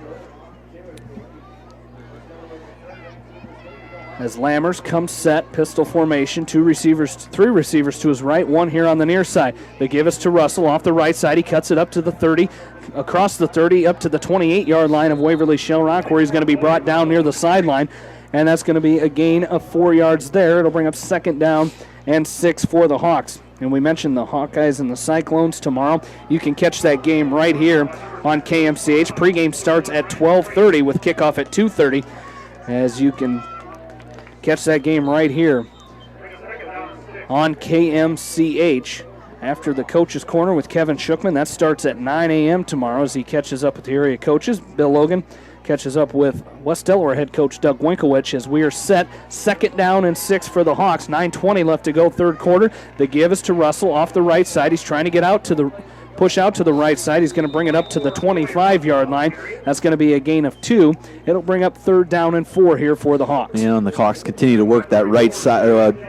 When they're facing Waverly Shell Rock, it's their right side. So the Hawks, continue to keep pounding that side and 4 or 5 yards a crack. That's good. I mean, you do that for 3 downs, you're going to get yourself a 1st down. So Hawks continue to keep moving here and hopefully keep this drive alive.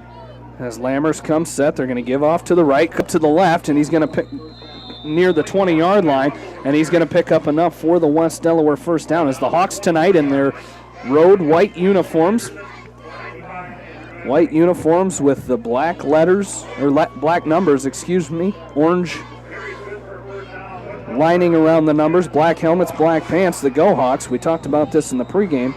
If you've seen the Iowa Hawkeyes play, you'll know what the home uniforms for the Go Hawks look like, as they have yellow helmets with the Go Hawk logo on the side, black jerseys, yellow pants, as they have it at the Go Hawks 17-yard line.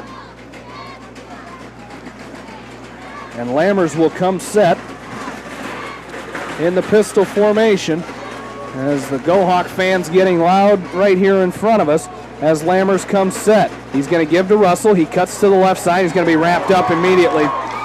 Great defensive pressure there by the Go Hawks, and coming up making the stop was Andrew Ragsdale, who knows all about getting stuffed with short gains after that goal line stand by the Hawks in the second quarter. But it's going to be a loss on the play. It'll be 4th and 9 here for the Hawks from the Go Hawk 19-yard line. Look, Hawks are in 4-down territory here. They will probably go for it here on 4th down. 4th down and 9. 3 receivers to the left for Lammers. Tight end on the right is John Nagel. Behind Lammers is Coy Russell. Lammers will throw on 4th down. It looked like Nagel kind of moved there. They're going to get the Hawks for an illegal procedure, and that'll back it up. It'll be 4th and 14 now. Yeah, it looked like John Nagel on that right side of the line might have scooted off there a little too soon. So it is going to be illegal procedure against the Hawks. I've never seen, usually that illegal procedure penalty, they're a roll in their hands. But he's calling offsides against the Hawks. The announcers are calling encroachment. Well, as we come set here, the Hawks be 4th and 14 here, as they're trying to get the play from Coach Winkowicz over there on the far side. Lammers comes set. He's going to throw. He throws it deep, looking for Ryan Kelly. He's going to go up. It's going to be intercepted.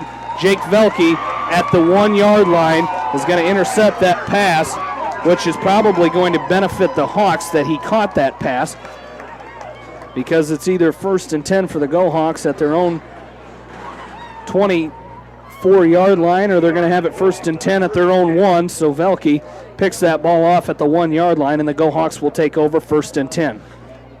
And, you think about it, Jamie, the field goal might have been difficult from where they were. Yeah, you'd either like to have gotten some points there, but the next best thing is a punt, or in this case an interception inside the 5-yard line. So let's hope the Hawks do what Waverly Shell Rock wasn't able to do, and that is, prevent them from scoring inside the opponent's 5-yard line. Velke comes set. He hands off, or he's going to throw it. Did he step out of the back of the end zone? He throws it incomplete, but he about stepped out of the back of the end zone there, did Velke. I thought he handed it off, but he was rolling back to throw. He went right up to the back of the end zone and threw it away. It fell incomplete. It'll be 2nd down and 10. They've got it marked at the 2-yard line for Waverly Shell Rock. So Velke avoids disaster there for the Go Hawks. A near safety as he about ran out of the back of the end zone, but it'll be 2nd down and 10 as he throws that incomplete. As this Hawk defensive front comes set, ready to try to stuff the Go Hawks here as they come set. Power T formation. They're going to hand off this time. This is going to be, is that Steckelberg on the, it was Riley Steckelberg on the carry. He's going to bring it up to the 8-yard line. 8-yard line here for Steckelberg. A 5-yard gain will bring up 3rd down and 5 here for the Go Hawks. So the Hawks need a big 3rd down stop here. That would be huge. As we'll see what the Go Hawks come out with here. They're going to come out with a double wing set here. Behind Velke is Steckelberg. They're going to send the man in motion. He's going to throw on 3rd and 5. Now he's going to roll to his left, looking to run away. Now he's still looking to throw. He's going to throw it downfield. That pass fell incomplete. As the intended receiver out there was Steckelberg, as DeAndre Daniels, Max Ridenauer, Sam Maloney all around the area there for the Hawks, and it'll bring up 4th down and 5. As Steckelberg, it looked like a couple times, he's done a great job of avoiding sacks by the Hawks tonight. As it looked, There's been numerous times It looked as if he was going to be brought down in the backfield. He eluded the pressure, and he throws it away. Incomplete pass, 4th down and 5 here for the Go Hawks, and they will punt it away here, as back to punt for the Go Hawks will be Tanner Krieger. And Waverly Shellrock will take a timeout. We'll take one as well. We'll come right back. West Delaware leading at 21-12, 6:15 left to go, third quarter. You're listening to Hawk Football on Mix 94.7 KMCH. Along with in-studio producer Janelle Tucker, Jamie Vaskey, Aaron Pleen, and Bill Logan back in Waverly, Go Hawks Stadium.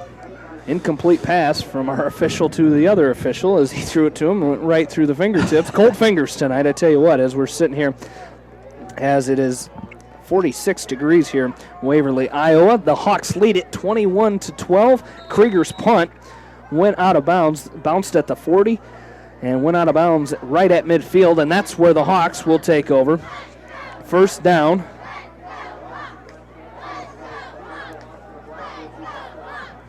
As the Hawks will take over 1st and 10 at the 50-yard line. Lammers comes set.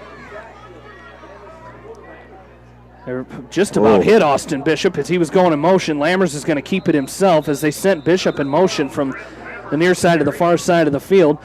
And on the snap, just about hit him as he was running through.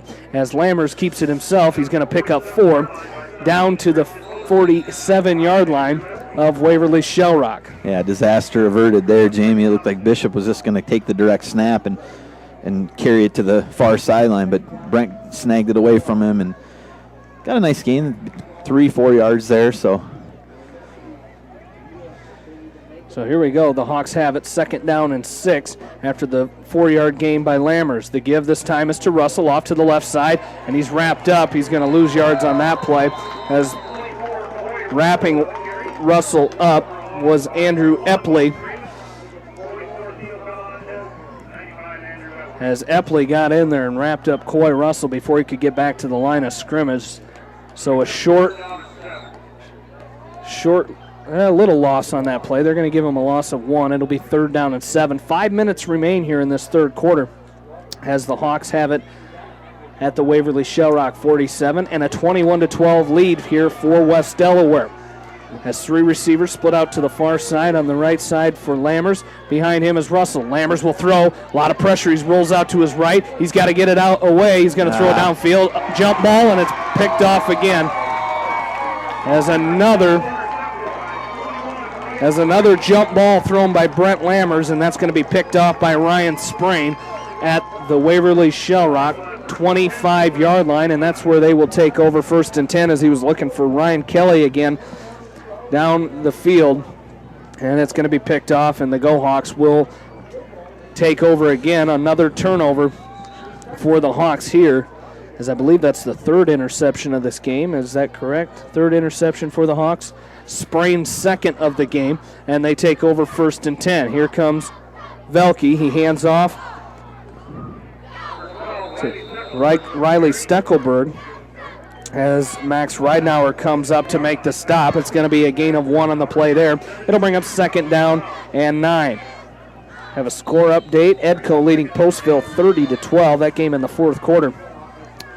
As Velke comes set, he looks to pass, he throws, he's got a man open, he drops it, and Brent Lammers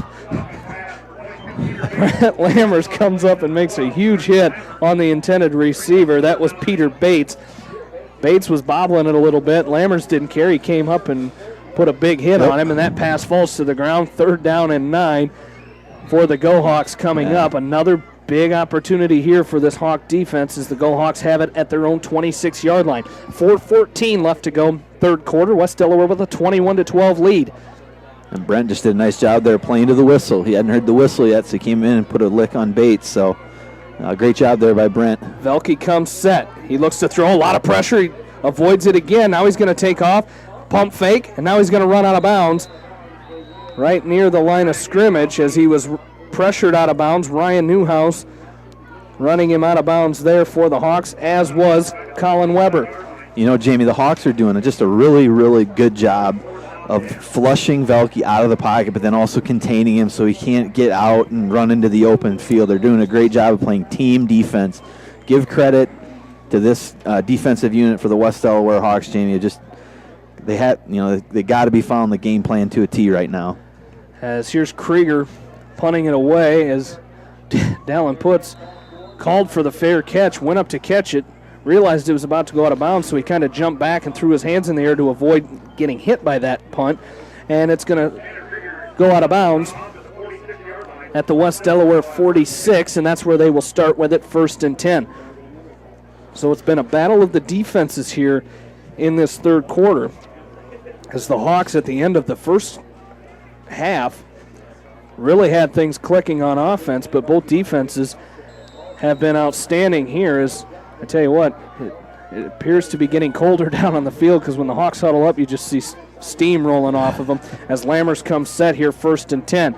He's going to drop back to pass on 1st down. He looks downfield, got a man wide open. That's going to be Dallin Putz right at midfield. He's going to fight forward up to the Go Hawk 49-yard line, as that'll be a gain of 4 yards there for Putz, and bring up 2nd down and 6. A nice quick pass there by Lammers, and he got it to him, and Putz fought for those extra yards. A gain of 4 there, brings up 2nd down and 6 from the Go Hawk 49. Well, and Dallin just did a good job of squaring up, catching the ball, and then turning and running with it.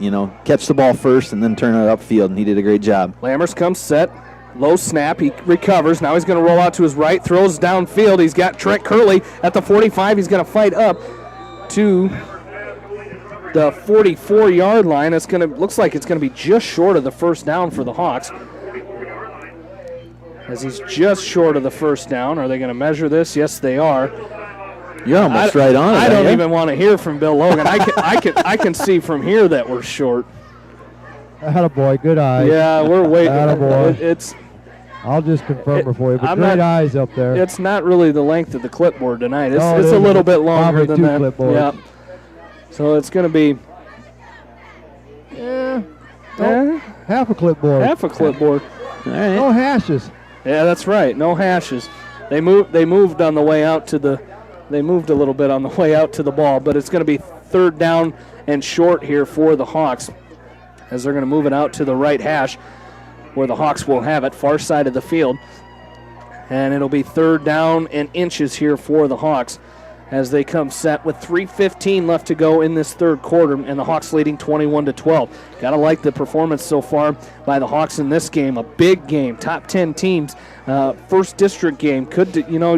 The winner of this game, the way the district's set up, Decor's down a little bit. This could determine your district winner. And the Hawks coming out and leading it right now, 21-12. Lammers is going to hurry to the line. He's going to keep it himself, and he's going to push forward, as that's going to be close.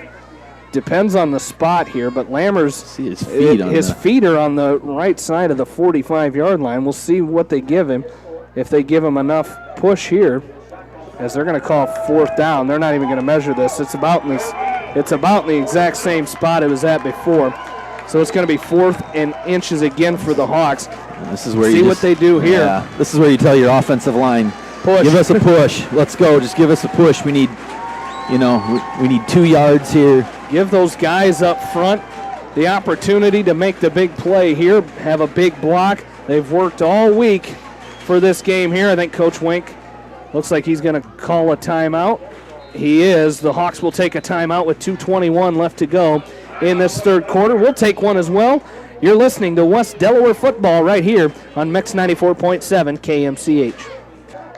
Back here in Waverly, as the Hawks look like they jumped as they went for it on 4th down and inches. I'm not sure, they didn't really get the play off, as they're saying they stopped him, but they didn't really stop him because the whistle was blown dead. It's illegal procedure against the Hawks. Now the Hawks, I would see them punting it away here, as you had 3rd and inches.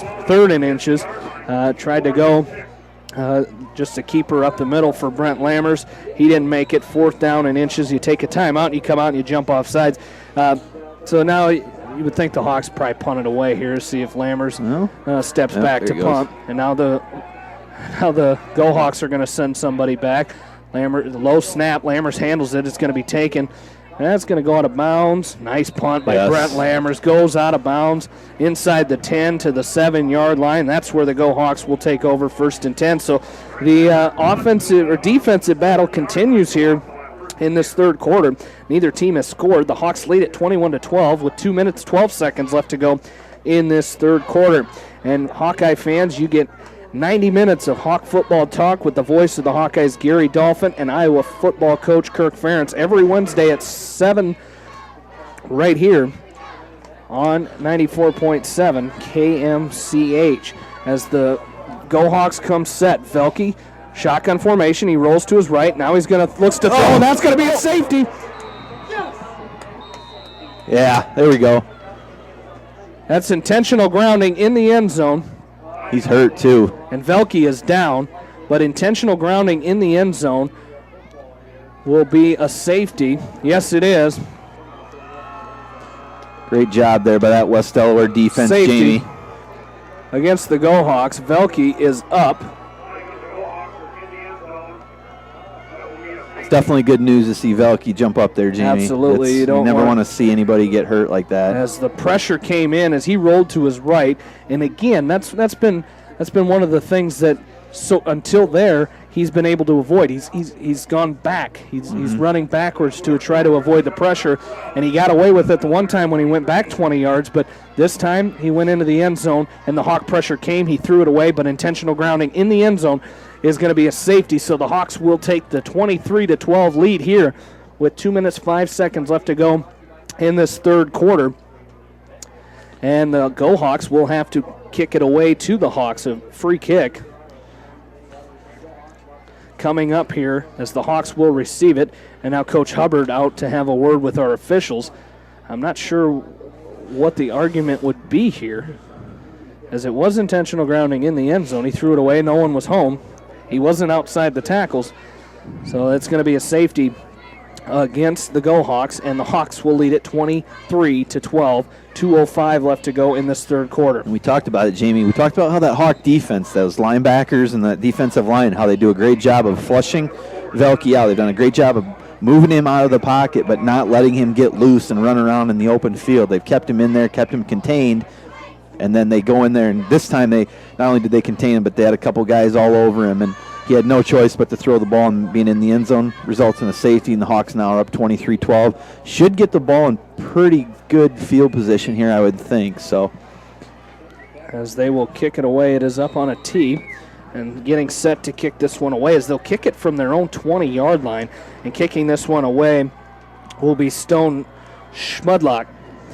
Deep to receive for the Hawks, standing at his own 27-yard line is DeAndre Daniels. Daniels will come up and catch this one at his own 25. He's got it at midfield. 45-40.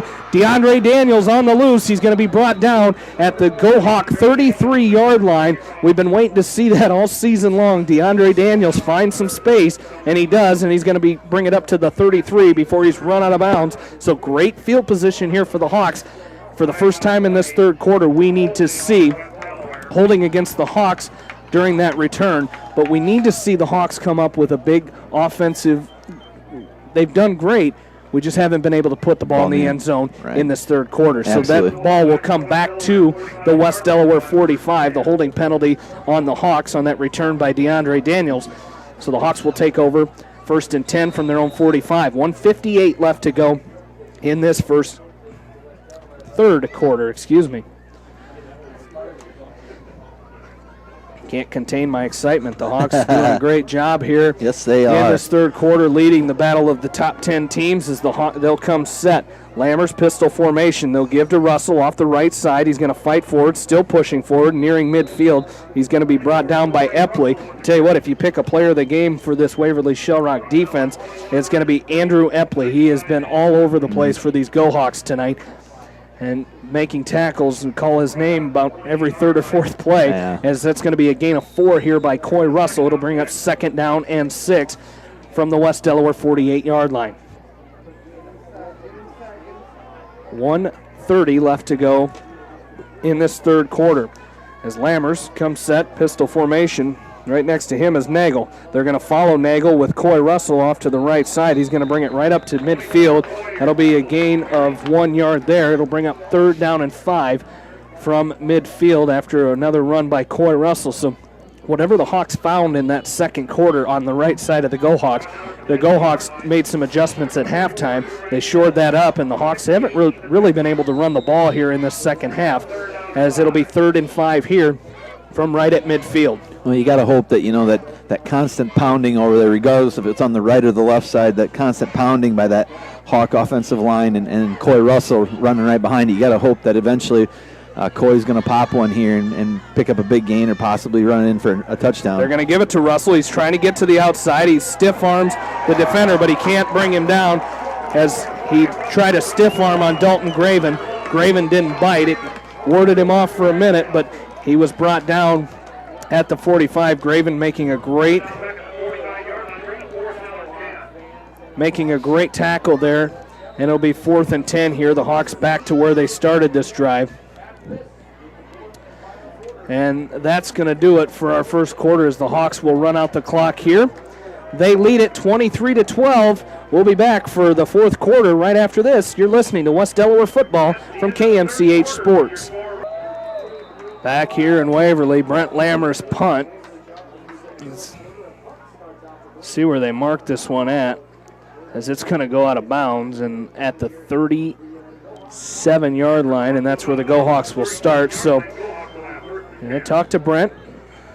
He's working on the punting as the woes continue a little bit there. As we come set here, it'll be 1st and 10 for the Go-Hawks as they have it at their own 37-yard line. Back here in the fourth quarter, West Delaware leading it 23-12. As all the scoring in this game, well, I shouldn't say all the scoring, most of the scoring came in the first half. A safety in the near the end of the third quarter put the Hawks up, gave the Hawks 2, and that was the only scoring that's been done in this half. Here goes Velke. He rolls back to his own 20, and he's going to throw this ball away. It's going to bounce at midfield. Nobody home, as he was looking to that side and looking for Gentry Miller. As, again, Velke running backwards as he's got it at his own 37-yard line. He was back at his own 20 when he finally threw that ball away. And I think that's where he's comfortable. If he can outrun the defenders and pick up yards, he's okay with that. But that's one thing that he does good, is he's able to throw the ball away. And right. He's got that awareness that I'm outside the tackle box. I can throw the ball downfield and get it out of bounds with no penalty. And that's what saved him a couple times, is they're going to pitch out to the right side. This is going to be nice tackle there, Max Ridenauer, as they pitched it out to Peter Bates, and he runs out to near the 40-yard line. Max Ridenauer, great open field tackle for the Hawks there. A short gain. It's going to bring up 3rd down and 7 here for the Go-Hawks. And a great job there by Ridenauer. At first I saw the offensive line for Waverly Shellrock kind of collapse this side towards the near sideline here, and I thought Bates was going to have a lot more room, but Ridenauer did a good job of busting his tail over here and stopping him and putting the Go-Hawks in a 3rd and 7 here. Brent Lammer's in here at one of the safety positions across the middle, incomplete, as I believe we have a cramp out there as we're looking for Peter Bates as he comes up a little slow, and now looks like he's all right, as that's good, as this Hawk defense has done a great job. Brett Roush into the game for the Hawks. He's doing a great job. Drew Cole, I tell you what, he really makes it happen inside that defensive line for the Hawks. John Nagel doing a great job, and this secondary really has done a great job. Most of the passing from Waverly Shellrock tonight has been short passes. Yep. And they really haven't allowed anything deep. It's a high snap, but it's handled by Krieger, and he's going to punt it away. Dallin Putz is going to let it hit at the 30. It's going to roll inside the 20 to the 18-yard line. That's where the Hawks will start with it here. 1st and 10 from their own 18-yard line. 10:54 left to go in the game. There is a penalty marker on the field. It's right about in the middle of the return. He punted it from way back at the 30. And going upfield is taking a look. Peter Bates has kind of got his head in the air like he's thinking it got called against him. As again, our official on the near side made the call. He went and talked to the head referee, the white hat, and now the white hat talking to the guy across the field. Personal foul. Contact to the helmet against Waverly Shellrock. That'll be a personal foul. So I believe we're going to add that to the end of the run. Is that what he's doing?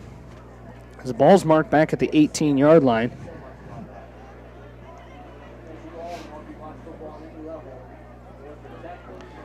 So we have a final score tonight. Final score, Maquoketa Valley defeating East Buchanan tonight 46-8. So the top-ranked Wildcats remain unbeaten at 3-0, 1-0 in district play. As that's Class A, District number 5. East Buchanan, Maquoketa Valley, Easton Valley, Lisbon, Postville, Edco, Starmont, and North Lynn. As the Hawks, that will move it up to the 34-yard line, and that's where West Delaware will start 1st and 10. They lead it 23-12, 10:54 left to go in this third quarter. Pistol formation for the Hawks. The give is Lammers fakes to Russell. He's going to keep it himself. He's got it at the 40, 45, 50, still on his feet. He's going to be brought down across midfield down to the Go Hawk. They're going to mark this the 47-yard line as he's going to be brought down by Jake Velke. But what a run there by Brent Lammers. A first down into Go Hawk territory. 10:45 left to go. And now is where the Hawks need to have that drive where they eat a lot of this clock. Don't give the Go Hawks a lot of time to come back and get a drive going here late in the game. Yeah, and that's a good first down call there by the Hawk offense. You know, they've been pounding with Coy Russell most of the second half, and then Brent just kind of faked and took it himself. So good first down play. Lammers will pass. He's open downfield. Rolls to his right. He had a man open, but he's going to check down, throw to the underneath man. Dallin Puts coming across the 40. As he's looking down the field, Austin Bishop had a beat on the defender as he was getting covered by Ryan Sprain. He had a couple yard jump on him, and Lammers didn't see it. And by the time he did, it was too late. As it falls incomplete, it'll be 2nd down and 10. And it's easy for us up here. We can see the play develop and stuff. Brent's on the run, and he's running away from 3 and 4 defenders. So he's done a good job tonight, though, finding like Nagel and Curley on a couple touchdown passes. So credit to him in this Hawk offense. He's going to come set. He throws out to Bishop on the left side. He's got it up at the 40. Going to fight inside the Waverly Shell Rock 40. Up to the 38-yard line where he's going to be brought down. So he's going to be a couple yards short of a first down. It'll be 3rd down and about 2 here for the Hawks. Nice pass there from Brent Lammers to Austin Bishop. And you got to give credit to this offensive line, but I tell you what, Drew Cole coming in place of Ryan Solomon. You talk about developing that depth, and that's what you need in a game like this where you've got a senior leader and Ryan Solomon goes down with an injury. Drew Cole's another senior, ready to step in there and take the spot here in this game. The give, it looked like it was going to Russell. Lammers keeps it himself. He picks up the first down, up to penalty marker down as Lammers brings it up to the 30. There is a penalty marker down as the Go Hawk fans cheering down here in front of us. Looks like it will be holding against West Delaware.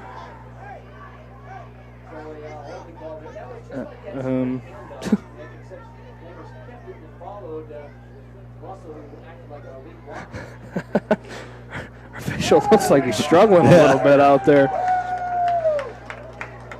Had to take a minute, catch his breath, and then decide he wanted to call the penalty. Let's keep it going here. 9:37 left to go in this ball game. It'll be 3rd and 12 after the penalty against the Hawks, holding penalty here on the right side, as that'll bring the Hawks back to the 48-yard line of Waverly Shell Rock. So we'll see what they do here.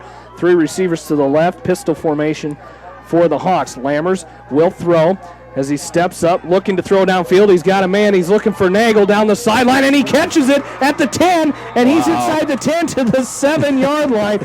And you couldn't ask for a better catch out there by Johnny Nagel, as Ryan Sprain was all over him, and the height advantage there by John Nagel. John Nagel's 6'6", Ryan Sprain 5'9". Nagel just put his arms up and caught it standing up. He didn't jump for it. He just caught it at the 12. He brought it inside the 10 up to the 7-yard line of Waverly Shell Rock. 1st and goal, West Delaware. What a pass from Brent Lammers to John Nagel. And how many times, Jamie, in the first 3 games this year have we said how nice is it to have an outlet like John Nagel, 6'6", 6'7", have somebody like that in your back pocket. And Brent just does a nice job of kind of floating one up there and letting John Nagel go up and get it, and he did it again. And how many times have we seen John Nagel from Brent Lammers come up huge on a long 3rd down play? Yeah. We saw it against Western Dubuque. A big pass play in that game on 3rd and long, and we see it again here. But the next play, Coy Russell takes the handoff from Brent Lammers, and he's going to be dropped for a loss on the play back at the 12-yard line. So it'll be 2nd and goal here for the Hawks at the 13-yard line. I was just going to say, don't be surprised to see the Hawks huddle up a little bit more and chew some of that clock up. We're approaching just under 8.5 minutes now to go in this game, so don't be surprised to see the Hawks be a little bit more deliberate getting up to the line. And a 23-12 West Delaware lead here, as it looks like the Go Hawks. I don't know if they were. I don't know if they were enticed off sides, or if they just crossed into the neutral zone there. It is going to be offsides against the Go Hawks. Offsides against the Go Hawks, and that's a 5-yard penalty. It'll bring it up inside back to the 8-yard line. So that loss by the Hawks really negated besides a yard.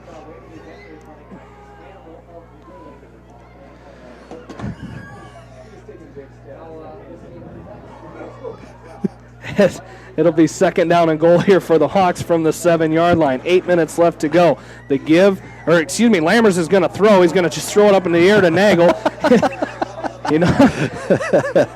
John Nagel was the only one who was going to catch that pass as it fell incomplete. As it was in the back of the end zone, Nagel went up with one arm, and a long arm it is, but it falls incomplete. It'll be 3rd and goal. Lammers, you just tossed that one up. It went out of the back of the end zone, but the 6'6" sophomore for West Delaware was the only one who was going to catch that ball. And that's exactly, you just said it exactly right, Jamie. If anyone was going to get it, it was going to be John Nagel. If he doesn't get it, no one's going to get it. And so great job there by Brent to recognize that, throw it out, and hopefully they can make something happen here. 3rd and goal for the Hawks from the 7. Lammers looking to pass. Now he's going to throw it away. It's going to be intercepted. Intercepted. I believe that was Sprain. Yes, it was, as Ryan Sprain is going to pick up his 3rd interception of this ball game. We'll see where they mark it. He was in the end zone when he caught it, but the Hawks may have brought him out. And, the Hawks are looking to score here. They're up 23-12. I think at this point, if you're the Hawks, you're up by 11. You're looking for that 13-point differential here, and that's why the Hawks trying to punch it in there with the passing play, as they're going to say that Sprain came out of the end zone. So the Go Hawks will have it 1st and 10 from their own 1-yard line. 7:44 left to go. 23-12, the Hawks lead it here. Yeah. Would have liked to get that score there. That you never know when that 13-point differential could come back and bite you in late in the season. Well, there's still a lot of ball game left, Jamie. We're talking 7 minutes and 44 seconds left. So, there's still a lot of work to do here for this West Delaware Hawk football team. The handoff is up the middle, and I don't think he got out. Oh, they're going to mark his forward progress down at the half-yard line as they gave it to Riley Steckelberg. He's going to bring it out of the end zone at the half-yard line. The Hawks thought they had another safety, which would be huge for them. 7:25 left to go in this ball game. The Hawks leading 23-12. It'll be 2nd down and 10 here for the Go Hawks from the 1-yard line. The Go Hawks will take a timeout. I believe they're 2nd of the half. They have one remaining. 7:20 left to go. We'll take a break and come back. You're listening to West Delaware football from KMCH Sports. We're doing it Hawks style here tonight in Waverly. The Hawks and the Go Hawks, as Velke's going to keep it himself. He's going to bring it out to the 4. There's a late penalty marker out there as Velke just took it to himself off the right side on 2nd down and 10. Has another penalty marker here, and that seems to be the case here. There has been a lot of penalties. It's going to be personal foul, face mask against the Hawks. So a face mask penalty against West Delaware. We'll move that out 15 yards and an automatic 1st down here. Aaron, you and I were talking at the break. If you look at this ball game, West Delaware has 4 turnovers, like you said, and still winning the game by 11 points. And it's just been there's been some other things in this game that's just been goofy. Sprinkled in there, you've got you got a Waverly Shell Rock defender that's got 3 interceptions. You've got a safety from intentional grounding in the end zone. Of course, West Delaware's got four turnovers, 4 interceptions, and yet the Hawks are still up 23-12. So hopefully luck can stay on our side. So that penalty brings it out to the 19-yard line for Waverly Shell Rock. Velke will throw. He's got a man out there, almost intercepted. As about picked off twice, as making the initial tip was Colin Weber. Brent Lammers came up and just about intercepted it, as that pass was intended out there for Dalton Graven. As we have a final Edco winning their game tonight as they were hosting Postville. The final in that game tonight, 30-12, as Edco gets their first win of the season as they move to 1-2. Two very tough non-district games for the Vikings. As they come, we're back to action here. 2nd down and 10, 6:44 left to go in this ball game. Velke looks to throw. Now he pump fakes. Now he rolls out to his left. Still looking to throw. He's going to throw it downfield. Going to fall incomplete.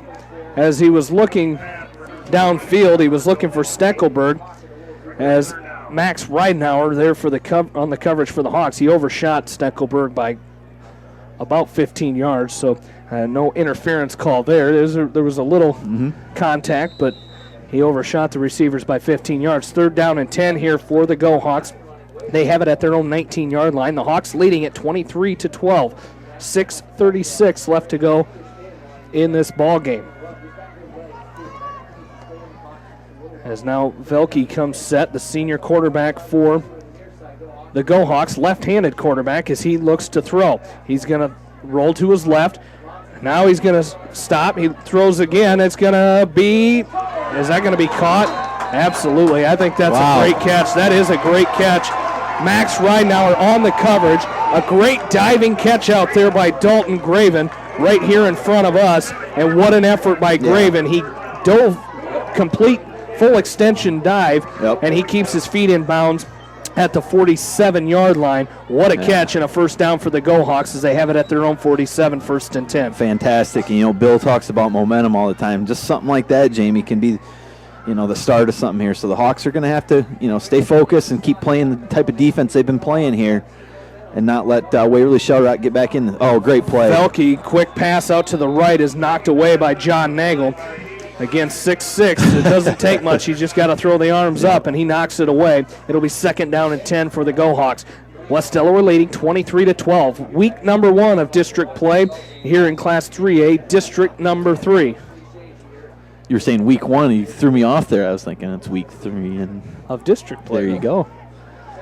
I recovered. I gotta keep you on your toes. I love getting them odd looks from you, like you just messed up.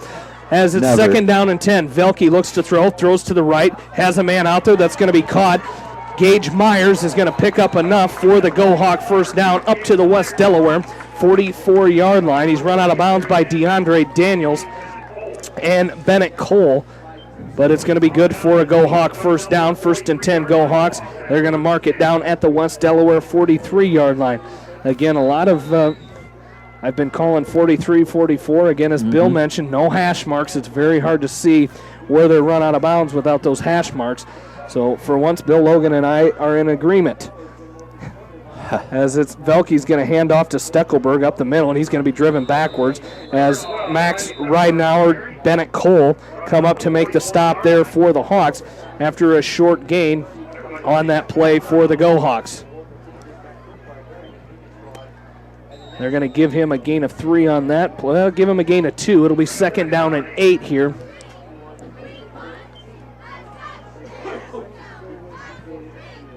It's the one thing, you know, the second half, Jamie. You haven't heard a lot of Steckelberg. You know, he was picking up yards in pretty big chunks in that first half, but he's been pretty quiet here in the second.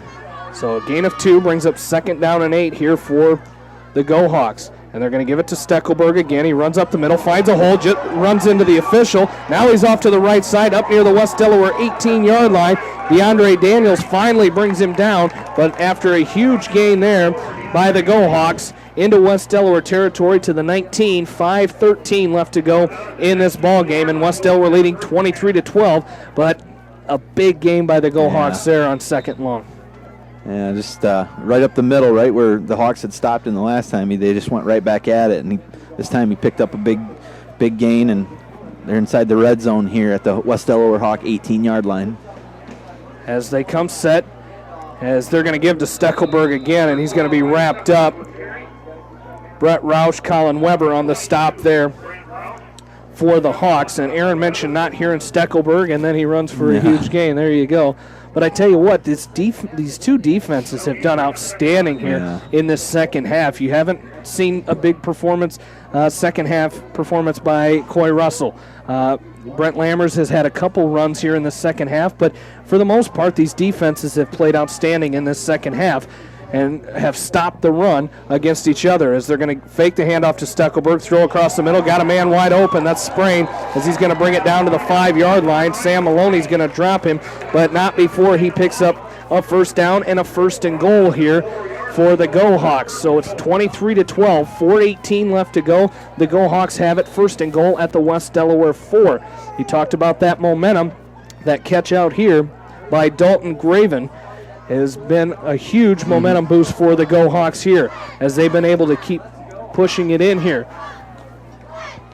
As Velke is going to fake the handoff. Now he's going to run backwards again, avoids pressure, throws in there, is almost intercepted. As coming up was Austin Bishop to knock that ball away. I think it hit his arms, but it was intended out there for Alex Robson.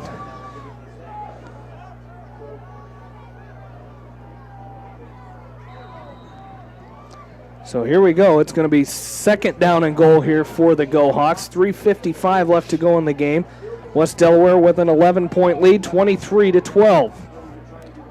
Jamie, now that we're under the 4-minute mark, I just took a peek, and it looks like Waverly Shell Rock has one timeout left, so that could be a big factor here in these last 3 minutes and 55 seconds. Velke comes set. He's going to fake the handoff. He's going to keep it himself. He's going to walk into the end zone. Wide open lane to the end zone there for Jake Velke, and he's going to go in from 4 yards out, and that's going to put another touchdown on the board for the Go Hawks, as it's going to make it 23-18. So on to attempt the extra point. I can see the Go Hawks going for 2 here, as they've got a good field goal kicker, as we've seen so far in Schmudlock. So Velke is going to send a man in motion. He rolls to his left. He's going to throw. He's going to be dropped down. Velke tried to get it away, but Brent Lammers was there to knock him down. And that will, the 2-point conversion, no good. 23-18 is our score. West Delaware leads it. 3:53 left to go in this ball game. We will take a break and come back. You're listening to West Delaware football from KMCH Sports. And welcome back in to Waverly Shell Rock Go Hawk Stadium. Along with in-studio producer Janelle Tucker, Jamie Vasky, Aaron Plain, and Bill Logan back with you as the Hawks lead it 23-18, a 5-point lead. 3:53 left to go. We'll see what the Go Hawks do here. You would assume they would have to. They got a different kicker, and that's not Schmedlock, is it? It is not. That is Alex Denton. He's marked he is listed as a kicker for the Go Hawks here. I like this. I like that's this a call good, here. That's a good idea. That's a good call. See what the Go Hawks come out with, and West Delaware takes a timeout, and a good decision there. West Delaware with all they had 2 timeouts remaining. They now have 1. The Go Hawks with 1 timeout remaining. So if you're the Hawks, you got to get the ball back and probably get a couple of first downs here, with the Go Hawks having only that 1 timeout. Yeah, and Jamie, that last touchdown drive by Waverly Shell Rock, 13 plays. The ball started on their own 1-yard line after the interception. So that's the second 99-yard touchdown drive that we've seen tonight. 13 plays, 99 yards, took 3 minutes and 51 seconds off the clock. Velke with the 4-yard touchdown run. The Hawks prevented the 2-point conversion, so with the 6 points, West Delaware currently leads 23-18 with 3 minutes and 53 seconds left to go in the fourth quarter. So the Hawks, after seeing what the Go Hawks came out with, as you mentioned, not Stone Schmudlock, it's Alex Denton set to kick here for the Go Hawks, and the Hawks will come set up. As the Hawks just kind of trying to figure out which way they're going to go. The Go Hawks are going to go with this kick, as that kick is only going to go a couple yards. It's actually going to go farther back than where it started. As the Hawks there had an opportunity to pick that ball up. As everybody kind of just stopped and watched that ball, as we were doing. We were watching that ball, but the Go Hawks finally fell on it. I think the coaching staff said that as well. You've got to get on that football. Yeah. But they kicked off from the 40. the Hawks will take over at the Go Hawk 36. So I'm not sure if, as far as kickoff average is concerned, Bill, that's a -4 on the kickoff. So 3:53 left to go. The Hawks come set, 1st and 10. The give is to Coy Russell off the right side. He finds a hole. He's got it at the 25, 20, 15, 10, 5, touchdown, Coy Russell.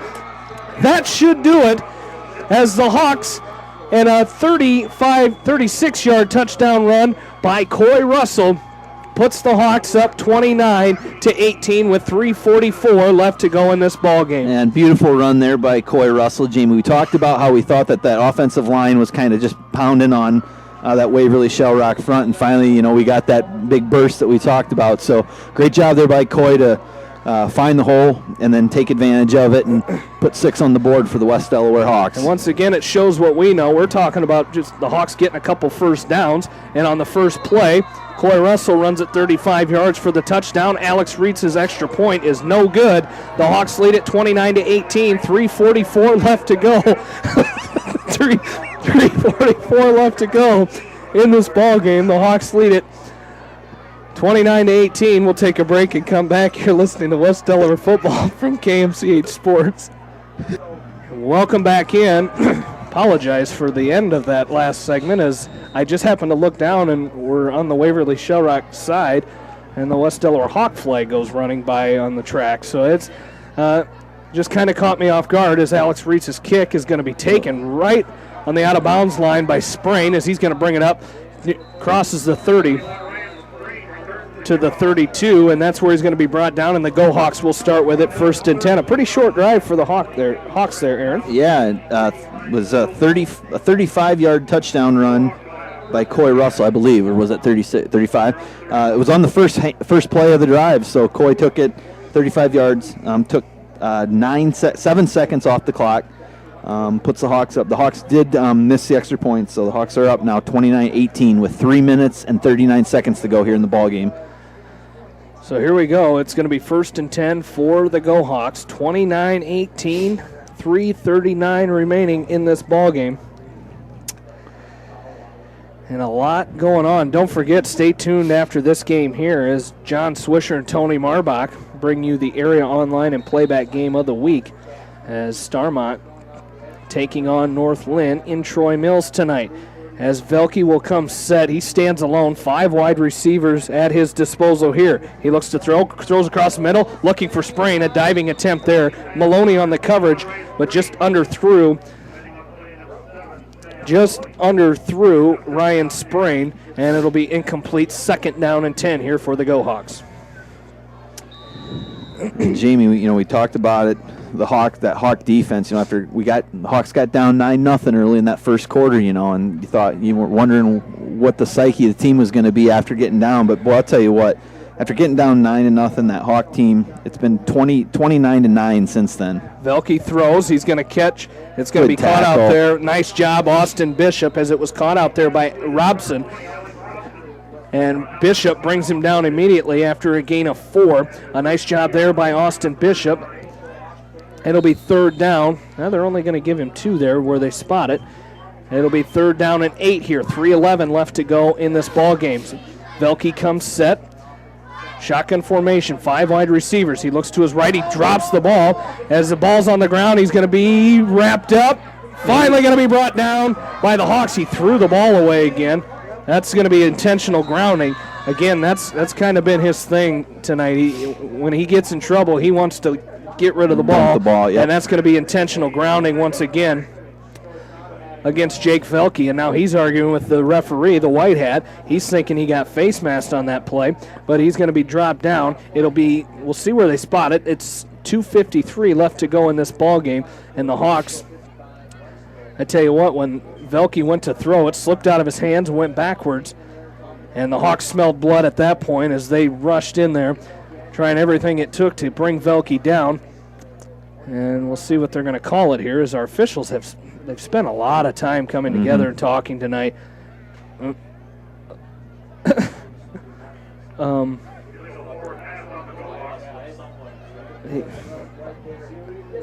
That's good. I think it's intentional. I don't know what this was. That a throw behind the back? Yeah. Is that the call he made there? But I'm not quite I believe sure. it is intentional grounding against the Go Hawks, but they're going to back this one up. Just different hand motions. signals than what we're yep. used to seeing from what the state puts out. Just, illegal procedures have been called offsides. It's been tough to follow here tonight, but I tell you what, the Hawks have had no troubles causing these penalties against the Go Hawks, as it's going to be 4th down and 8, because I believe it's a loss of down. That's a loss of down on that play. Yeah. It's not 4th and 8. It is 4th and 31. 4th and from Janesville away. The Go Hawks call a timeout here, and we'll take one as well as we'll come back. 2:53 left to go in the ball game. It's 29-18 West Delaware. Take a quick break and come back. You're listening to West Delaware football from KMCH Sports. And late in this game, the Go Hawks have not been able to hold the Hawks, as the Hawks will take over. A punt there, as it was punted away by Krieger, is going to roll. The Hawks did not send anybody back, as it's going to drop and be picked up by the Go Hawks at their own 48-yard line. So the Hawks will start in Go Hawk territory again at the Go Hawk 48. They lead at 29-12 with 2:44 left to go in this contest. As Brent Lammers comes back out onto the field, behind him is Coy Russell. As now the Hawks again up by 11. We'll see what they do here. They fake the handoff to Russell. Lammers keeps it himself near the 45 up to the 44-yard line. A gain of 5 there by Brent Lammers is going to bring up 2nd down and 5. Clock did not start. Wasn't it 2:33 when we started? 2:44. Oh, 2:44. Yep. Okay, excuse me. I thought they stopped the clock. 2:33 or 2:20 left to go now, excuse me, and the Hawks leading 29-18 here in the 4th quarter. You'll probably see the Hawks, Jamie, snap the ball here under 6-7 seconds on the play clock, so just kind of drain the clock here, hopefully. And as Lammers comes set, pistol formation, as they're going to fake the handoff to Russell again. Lammers is going to bring it out to the 40, 35, inside the 35 to the 34 of Waverly Shell Rock, and that'll be good for a 1st down. 1:56 left to go in this contest. And the Hawks, Waverly Shell Rock has no timeouts. Let's see if the Hawks, see what they do here, if they run another play or they just start taking knees here in this contest, because it's at that point where Waverly Shell Rock knows they're probably not going to win this game. You don't want them somebody diving for a knee and getting someone hurt here in the game. You've already lost a senior, or Ryan Solomon, for most of this game. You don't want to see anybody else get hurt, as they're going to give to Russell. He's got at the 35-30, inside the 30 to the 28, with 1:25 left to go in this contest, and a 29-18 lead here for the Hawks. And what can you say? I mean, what more can you say, Jamie, about the effort of the West Delaware Hawk football team tonight? They come in here, knew it was a big game, first district game, and yet they come in, they stayed focused even when they got down early, and just really just did a heck of a job. And credit to the team, credit to the coaching staff for getting them prepared tonight. And I think the Hawks now will take a knee on it here. 55 seconds left to go. It's 2nd down and 5. Lammers under center. He's going to wait till that play clock goes down. He's going to take a knee with 45 seconds left to go. They'll need to do it one more time, as Waverly Shell Rock has no timeouts remaining. 40 seconds left to go, and the West Delaware Hawks are going to start district play 1-0 against these two teams are the projected favorites here in this district, and the Hawks come out and they get the win. 2 top 10 ranked teams, and the Hawks are going to win this one 29-18 here in Waverly. So the Hawks' last 2 trips to Waverly have resulted in victories, and that should do it here. Brent Lammers takes another knee. The Hawks will win it, and we'll be back right after this. We'll take a short break.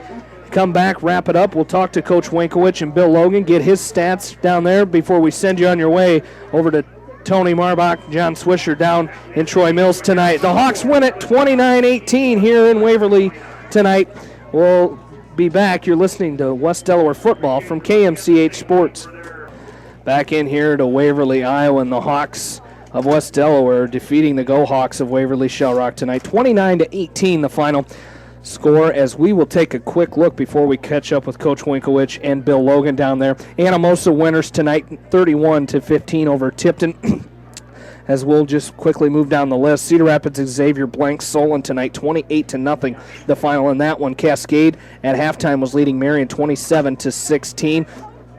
Keep going down the list here. Clayton Ridge losing to Jessup tonight 20-19. As the final in Decorah tonight, Decorah defeating Independence 9-3, the final score in that game.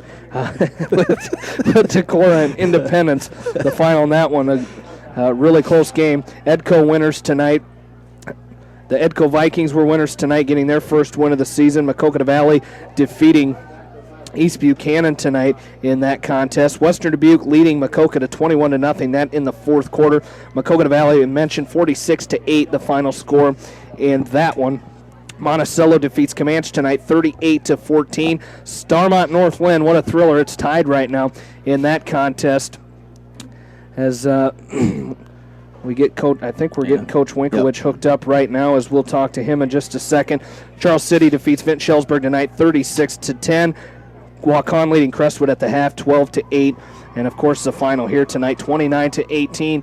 I believe we have Coach Winkowicz hooked up down there. No, we do not, as Bill Logan still has the headset down there. We'll get him hooked up here in just a second, but a great performance by the Hawks here tonight as they start district play 1-0 after defeating Waverly Shell Rock tonight, and what a huge win that was for the Hawks. Aaron Plain, as they came out, and they really took care of business. And coming in here as Coach Winkowicz joins us now. Coach, a highly anticipated game here in week number 1 of district play. 2 top 10 ranked teams, and the anticipation was high. How did the kids react to that throughout the week and just try to keep them focused on the task at hand? And that's just playing a football game. I tell you, we absolutely had a terrific week of practice. Didn't talk about any of those other intangibles and just said, let's come out here and play football. But boy, we came out flat in that first quarter. I didn't really see it coming. I thought we had a pretty good warm-up and pregame here, but just really came out flat here and just kind of, it took us a little bit to get going tonight. Well, it certainly did, but it looked like in that second quarter you guys saw something on the right side of that Waverly defense, and you exploited that and had 3 or 4 big runs in a row. I tell you, it's kind of funny because, you just keep going to it, and you got your little counter here and there off of that. And pretty soon I hear somebody behind me chirping, do something else, and then boom, there goes Coy. So we're just going to keep doing what we do. I got a good group of young men here that are just going to fight. And I tell you what, that was a great effort on both sides of the ball, and we grew up a lot tonight. Coach, talk about your defense. I mean, you guys came out, like you said, you alluded to it earlier. You came out, kind of got down a little bit, 9-0, and then that defense. More importantly, that goal line stand where you held them on 4th and 1. Talk about your defense and the effort they gave tonight, and just it seems like they grew leaps and bounds tonight. They absolutely did, and I'll tell you what, our leader wasn't in there. Ryan Solomon comes out, our starting center, and Will linebacker, and that's 2 big spots for us. And we had a lot of guys that had to step in there and take care of business. And I tell you, defensively, that stop was huge. I thought we had a great plan coming in. We knew they were going to throw the ball pretty well and roll that quarterback out, and I'm just absolutely thrilled with what our kids did defensively. Well, Coach, a lot of football to be played left, yet to be played, but you took a big step tonight towards that district championship. Great job tonight. Thanks for joining us. Best of luck next week. Thanks, guys. As West Delaware head coach Doug Winkowicz here in the postgame as the Hawks defeat Waverly Shell Rock tonight, 29-18 the final. And Bill Logan joins us again. And Bill, just an outstanding performance. And I tell you, that was a fun game just to watch that defense of the Hawks really kind of take over after getting down 9-0. They came out, and it really started. They spark-plugged. That defense got sparked by that defensive stand down here where they took 3 shots from the 1-yard line, running it up the middle, and the Hawks stood strong all 3 times. Yeah, they did. The defense was huge tonight. Give up 300 yards and still talk about what a great game they played, but that's a credit to Waverly Shell Rock because that's a very, very good team that the Hawks just defeated there. That's number 4 in the state for a reason. That's a good team, and we very well could see them down the road here again. So It's a great game, a great atmosphere for high school football. A couple of these coaches walking along the sideline, you can hear them several times. I love high school football, and it was just, a great sideline to be on here tonight. It's just, that first quarter is like, we didn't come out of the locker room very well. Second quarter, we played lights out. Third quarter, we had field position the whole quarter, but I thought we played a little tentative. Just trying to protect the lead type of stuff. We really, in my opinion, didn't attack maybe as good as we should have. But then in the fourth quarter, when it got close, they just took over again, So, Bomber, he's got to be one wore-out kid tonight. He's chasing Bulky around all night tonight. So, I don't know if he ever got a hold of him, but if he would have, woo! And you're talking about 243 pounds versus 180 pounds. But Bomber was in there a lot tonight. Yeah, he had a great game tonight. They gave Cole the game ball here tonight in this huddle down here because he came in and filled in for Solly and did a tremendous job. And so now they'll check bumps and bruises tomorrow. But, man, what a great effort here tonight. And Bill, it's interesting. Jamie and I were talking about it during one of the breaks. How often do you see a game where, you turn the ball over 4 times, one guy has 3 interceptions against you. You have an intentional grounding penalty in the end zone. Coy Russell has 2 touchdown runs of the same length of over the 35 yards plus. You lose Solomon. I mean, there's just a lot of things that went on here, yet, you stop and you think about it. You take away the first quarter, the Hawks pretty much dominated this game second quarter on. Well, that's what he talked about. He said, guys, you talk about the improvement from week 1 to week 2. Wow, what a week improvement from week 2 to week 3. And this is the potential that this team has got. They showed you a little bit of that tonight. Now, obviously, they still got some things to clean up, but man, oh man, can this team be explosive at times. Absolutely, and just an outstanding performance by the Hawks tonight, and that's what you got to do. I mentioned to Coach Winkowicz, Bill, although there's a lot of football to be played yet in this season for the Hawks and in this district, they took a big step in the right direction tonight. Well, Waverly's one of the top 3 teams in this district between the Hawks and Decorah. And yeah, that was a big one to get, especially on the road. So, Hawks took a step forward here tonight. And, that's the one that they've had on that schedule since we figured out who was in our districts and who was playing who. And you just know anytime you're playing Waverly Shell Rock, you're going to get a pretty good effort. And to their credit tonight, they did. You got some individual stats down there, Bill? Numbers for the Hawks. Coy Russell, 24 carries, 184 yards, and the 2 touchdowns. Brent Lammers, 16 carries, 85 yards, and a couple touchdown passes. His Achilles heel tonight, 7 out of 17 passing, 4 interceptions, but he had a couple T's, 141 yards. So 414 yards of total offense tonight for the Hawks. But, the effort here tonight, Belke, he threw 13 out of 32 for 147. So, pretty good defense there by the Hawks. A lot of the times he's a good thrower on the run, but the Hawks were really chasing him. So, if he could just go out there and throw it his casual type stuff, he probably could have picked us apart pretty good. But there was a lot of times he was running for his life out there tonight. So, 159 yards rushing by them. Steckelberg had 110. So, 306 yards offense by Waverly Shell Rock. But, a lot of those got in that 199-yard drive there in that fourth quarter. Absolutely. Well, a great game by the Hawks tonight.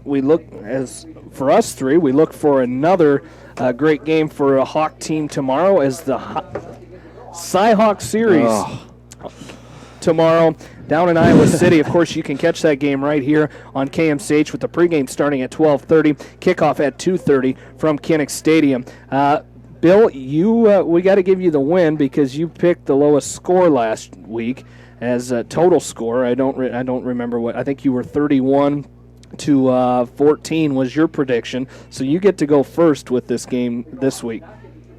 Yeah, and I'm gonna go first because I was the only one that stayed for the entire game.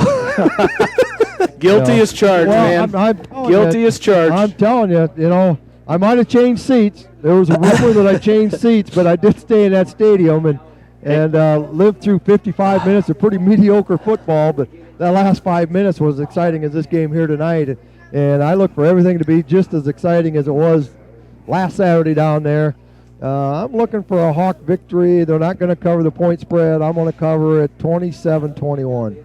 Ooh. Aaron and I changed seats too, Bill. Just to throw that out there, we changed. Yeah, but in the wrong bleacher. county. We Lynn County does not count. We changed Stadium. bleacher seats for car seats. So What radio station you guys listen to on the way home?